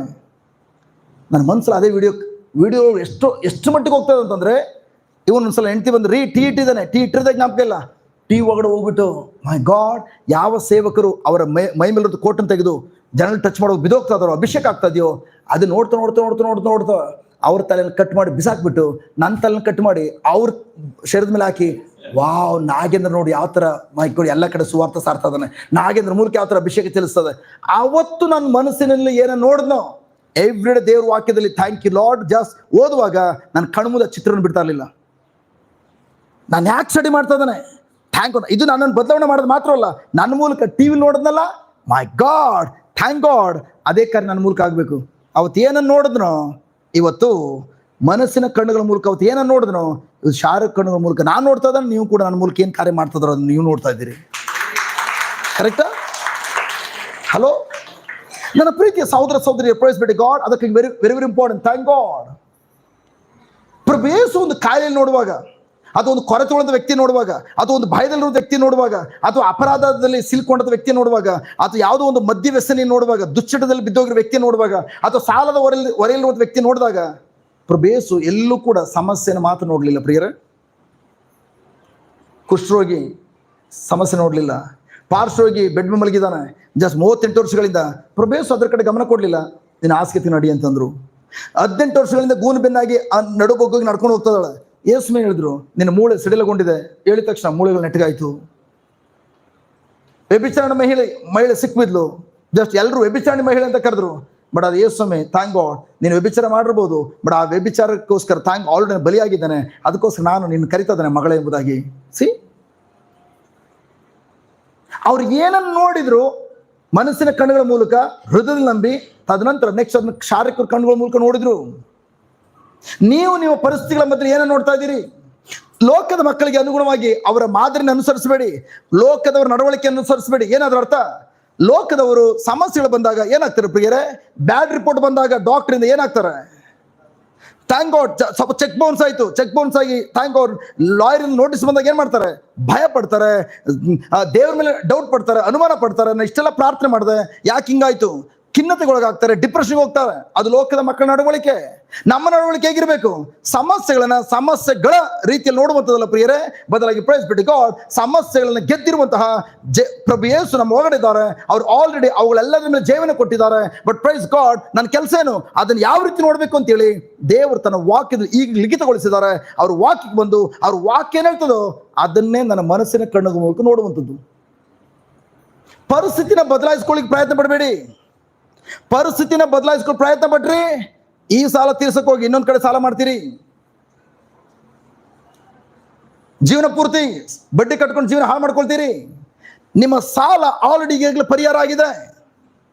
ಕ್ರಿಸ್ತ ಯೇಸು ನಿಮ್ಮ ಬಡತನ ಶಾಪನ ಅವ್ರು ತೆಗೆದುಕೊಂಡು ಆಲ್ರೆಡಿ ನಿಮಗೆ ಸಮೃದ್ಧಿಯನ್ನು, ಶ್ರೀಮಂತಿಕೆಯನ್ನು ಕೊಟ್ಟಿದ್ದಾರೆ. ಆಗ ನಿಮ್ಮನ್ನು ಯಾವ ಥರ ನೋಡ್ಕೊಳ್ಬೇಕು? ನಾನು ಶ್ರೀಮಂತನಾಗಿದ್ದೇನೆ, ನನ್ನ ಪ್ರಿಯ ಸಹೋದರ ಸಹೋದರಿಯರೇ, ಥ್ಯಾಂಕ್ ಗಾಡ್. ನನ್ನ ಅನುಭವಗಳು ಸಣ್ಣ ಸಣ್ಣ ಅನುಭವಗಳು ಆರಂಭದಲ್ಲಿ ಹೇಳ್ತಾನೆ. ಈವನ್ ಥ್ಯಾಂಕ್ ಗಾಡ್, ನಾನು ಜಸ್ಟ್ ಕೇಳಕ್ಕೆ ಹೋಗಿ ಒಂದು ವಾರ ಧ್ಯಾನ ಕೂಡ ಕೂಡಿ ಹೊರಡ ಬಂದಾದ್ಮೇಲೆ ಅವತ್ತು ಥ್ಯಾಂಕ್ ಗಾಡ್ ಶನಿವಾರ ಬಂದಿದ್ದು, ಭಾನುವಾರ ಎಂದಿನಂತೆ ಚರ್ಚ್ ಮುಗಿಸ್ಕೊಂಡು ನನಗೆ ಯಾರು ಪ್ರಭು ಯೇಸುವನ್ನು ಪರಿಚಯ ಮಾಡಿಸಿದ್ರು ಅವ್ರ ಹತ್ರ ಹೋಗಿ ಭೇಟಿ ಮಾಡಿಕೊಂಡು ವಾಪಸ್ ನಾನು ಸೈಕಲ್ ಹೊಡ್ಕೊಂಡು ಹೋಗ್ತಾ ಇದ್ದಾನೆ. ಇಲ್ಲ, ಸೈಕಲ್ ಇರಲಿಲ್ಲ, ಜಸ್ಟ್ ಸೈಕಲ್ ಪಂಚರ್ಗೇನ ಬಿಟ್ಬಿಟ್ಟು ಕೊನೆಗೆ ನಡ್ಕೊಂಡು ಹೋಗ್ತಾ ಇದ್ದಾನೆ ಪಂಚರ್ ಅಂಗಡಿಗೆ. ಅದು ಕೂಡ ಮೊದಲೇ ಯಾವ ಥರ ಬರ್ತಾನೆ. ಒಂದು ವಾರ ಧ್ಯಾನ ಕೂಡ ಕೂಡಿದ್ದೇನೆ, ನಡತೆ ಏನೂ ಚೇಂಜ್ ಆಗಿಲ್ಲ, ಆಯ್ತಾ. ಅದಾದ್ಮೇಲೆ ಪ್ರೈಸ್ ಗಾಡ್, ಜಸ್ಟ್ ಯಾಕಂದ್ರೆ ಸಾಲಗಾರ ಬಂದ್ಬಿಟ್ರೆ ಒಂದು ವಾರ ಎಲ್ಲೋಗಿದೆ ಮರಯ ಅಂತ ಕೇಳಿದ್ರೆ ನಾನು ಏನು ಹೇಳೋದು, ಬಡ್ಡಿ ಕಟ್ಟಿಲ್ಲಲ್ಲ, ಒಂದು ವಾರ ಕೆಲ್ಸಕ್ಕೆ ಹೋಗಿಲ್ಲ ಅಂತೇಳಿ. ಅದಾದ್ಮೇಲೆ ಒಂದು ವಾರ ಮುಗೀತು, 2ನೇ ವಾರ ಅದೇ ಥರ ಗಲ್ಲಿ ಬಿದ್ದು ಹೋಗುವಂಥದ್ದು. ಅದು ಕೂಡ ತಲೆ ತೆಗೆಸಿ, ತಲೆ ಎತ್ತಾ ಇರಲಿಲ್ಲ, ನನಗೆ ಗೊತ್ತಾಗ್ಬಿಡ್ತದೆ ಅಂತೇಳಿ ಯಾರು ತಲೆ ಮೇಲೆ ಹೊಡೆದಂಗಾಯ್ತು. ಅಲ್ಲಿ ತನಕ ನನ್ನ ಪ್ರಿಯ ಸಹೋದರ ಸಹೋದರಿ, ಪ್ರೈಸ್ ಬಿಟ್ಟು ಗಾಡ್, ಜಸ್ಟ್ ಎಷ್ಟು ಭಯದಲ್ಲಿದೆ ಅಂತಂದರೆ ಪ್ರೈಸ್ ಗಾಡ್, ಜಸ್ಟ್ ಯಾರು ನೋಡ್ಬಿಟ್ರೆ ನಾಗಿಂದ ಅಲ್ಲಿ ಹೋಗ್ತದ ಸರ್ ಅಂತ ಹೇಳ್ಬಿಟ್ರೆ ಅವ್ರು ಬಂದು ಹಿಡ್ಕೊಂಡು ಒಳಗಡೆ ತಗೊಂಡೋಗಿ ಅವ್ರ ಮನೆ ಕೂರಿಸ್ಬಿಟ್ರೆ ಬಡ್ಡಿ ಕಟ್ಟು ಅಂತೇಳಿ ಅಷ್ಟು ಭಯ. ಒಂದಿನ ಯಾರೋ ತಲೆ ಮೇಲೆ ಹೊಡೆದಂಗಾಯ್ತು, ಭುಜದ ಮೇಲೆ ಹಿಂಗೆ, ಸುತ್ತಮುತ್ತ ಹೊಡೆದ ಯಾರೂ ಇಲ್ಲ. ಆಗ ಥ್ಯಾಂಕ್ ಗಾಡ್, ಹೇ ಜಸ್ಟ್ ನೀನು ಈಗಾಗಲೇ ಶ್ರೀಮಂತನಾಗಿದ್ದಿ, ನಿನ್ನ ಸಾಲವು ನನ್ನ ಕೈಗೆ ಒಪ್ಪಿಸ್ಕೊಟ್ಟ ಮೇಲೆ ಯಾಕೆ ನೀನು ಅಂಜುಪುರಕ್ಕೆ ಥರ ಓಡಾಡ್ತಿದ್ಯಾ. ಬಟ್ ಅವತ್ತು ನನಗೆ ಅರ್ಥ ಆಗಲಿಲ್ಲ. ನಾನು ಅದು ಹೇಳ್ತದಾನೆ, ಯಾವ ಕಾರಣಕ್ಕೂ ನಾನು ಉಡ್ಸ್ಕೊಂಡು ಹೇಳ್ತಲ್ಲ, ನಾನು ಏನೋ ಸೇರಿಸ್ಬಿಟ್ಟು ಈಗ ಗೊತ್ತಾಗಿಲ್ಲ, ಆ ವಾಕ್ಯ ಸೇರಿಸಲ್ಲ, ಅವತ್ತು ಏನೋ ಗೊತ್ತಿಲ್ಲ, ಯಾರೋ ತಲೆ ಮಾಡೋದಾಯ್ತು, ಅದೇ ಸ್ವರ ಕೇಳಿಸ್ಕೊಂಡೆ, ಯಾಕೆ ಭಯಪಡ್ತಾ ಇದೀಯಾ, ನಾನು ನಿನ್ನ ಜೊತೆಲಿದ್ದೇನೆ. ಅವತ್ತದೇನು ಅರ್ಥ ಆಗಲಿಲ್ಲ. ಈ ಅನುಭವಗಳು ಎಷ್ಟು ಸಲ ಆಗಿದೆ, ಅರ್ಥ ಆಗಲಿಲ್ಲ. ಬಟ್ ಈಗ ನನಗೆ ಅರ್ಥ ಆಗ್ತದೆ. Price God, thank god. ಹೌದು, ಧ್ಯಾನ ಕೂಡ ದೇವ್ರ ವಾಕ್ಯ ಒಂದು ವಾರ ತನಕ ಧ್ಯಾನಿಸಿದ್ದೇವೆ. ದೇವ್ರ ವಾಕ್ಯ ರಹಸ್ಯವನ್ನು ಯಾರು ತಿಳಿಸ್ಕೊಡ್ಲಿಲ್ಲ. ಅಲ್ಲಿ ಬಂದ್ಮೇಲೆ ಅದೇ ಪ್ರೇಯರ್, ಜೀಸಸ್ ನನ್ನ ಸಾಲ ಇದೆಯಲ್ಲ, ಆ ವ್ಯಕ್ತಿಯನ್ನು ಕಣ್ಮುಂದೆ ಕಾಣಿಸ್ಕೊಂಡ ಸಾಲ ಕೇಳಬಾರ್ದು ಜೀಸಸ್, ದಯವಿಟ್ಟು ಅವ್ನ ಕಣ್ಣು ಮರೆಮಾರಿಸ್ಬಿಡ್ಬೋದು ಜೀಸಸ್. ಅವನೇನಾದ್ರು ಸಪೋಸ್ ಬರುವಾಗ ನೀವು ಹೇಳಿದಿರಲ್ಲ, ಅವ್ರು ಒಂದು ದಾರಿಯಿಂದ ಗುಂಪು ಕಟ್ಕೊಂಡು ರೌಡಿಗಳು ಗುಂಪು ಕಟ್ಕೊಂಡು ಬಂದ್ರು ಕೂಡ 7 ದಾರಿಲಿ ಓಡಿಸ್ತೀನಿ ಅಂತ ಹೇಳಿದಿರಲ್ಲ, 7 ದಾರಿಲಿ ಓಡಿಸ್ಬಿಡಿ, ಓಡುವ ಕೈಕಾಲು ಮುರಿದು ಹೋಗ್ಲಿ. ತದಂತ ನನ್ನನ್ನೇ ಪ್ರೇಯರ್ ಕರೀಲಿ. ಎಂಥದ್ದು ಪ್ರೇಯರ್ ಮಾಡ್ತಾ ಇದೆ ಗೊತ್ತಾ, ದೇವ್ರು ಒಂದಿನ ಕಾರ್ಯ ಮಾಡಲಿಲ್ಲ. ಯಾಕೆ ದೇವ್ರು ಯಾರ ಕೈಕಾಲು ಮುರಿಯೋದಿಲ್ಲ ಬಸವ. ನನ್ನ ಪ್ರೀತಿಯ ಸಹೋದರ ಸಹೋದರಿಯರು, ಪ್ರೈಸ್ ಬಿಟ್ಟು ಗಾಡ್.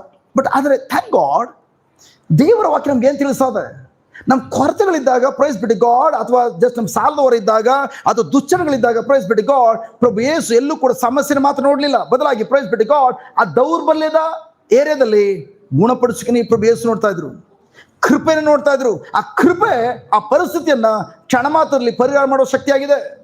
ದೇವರು ಪ್ರಭು ಯೇಸು ದೇವರ ಶಕ್ತಿ ನೋಡ್ತಾ ಇದ್ರು. ಅದಕ್ಕಾಗಿ price be to god, thank God. ನಿಮ್ಮ ಸ್ವಾಭಾವಿಕವಾದ ಕಣ್ಣುಗಳಿಂದ ಯಾವುದು ನೋಡ್ತಾ ಇದ್ದೀರಿ, ಆ ನೋಡುವುದನ್ನ ನೀವು ಬದಲಾಯಿಸಬೇಕಾದ್ರೆ ನಿಮ್ಮ ಮನಸ್ಸಿನ ಕಣ್ಣುಗಳ ಮೂಲಕ ದೇವರು ತನ್ನ ವಾಕ್ಯ ಏನಂತ ಹೇಳಿದಾರೋ ಅದನ್ನು ನೋಡುವಂಥದ್ದನ್ನ ನೀವು ನಿಮ್ಮ ಕರಗತಗೊಳಿಸ್ಕೊಳ್ಬೇಕು. ನನ್ನ ಪ್ರೀತಿಯ ಸಹೋದರ ಸಹೋದರಿಯರು, price be to god, thank god.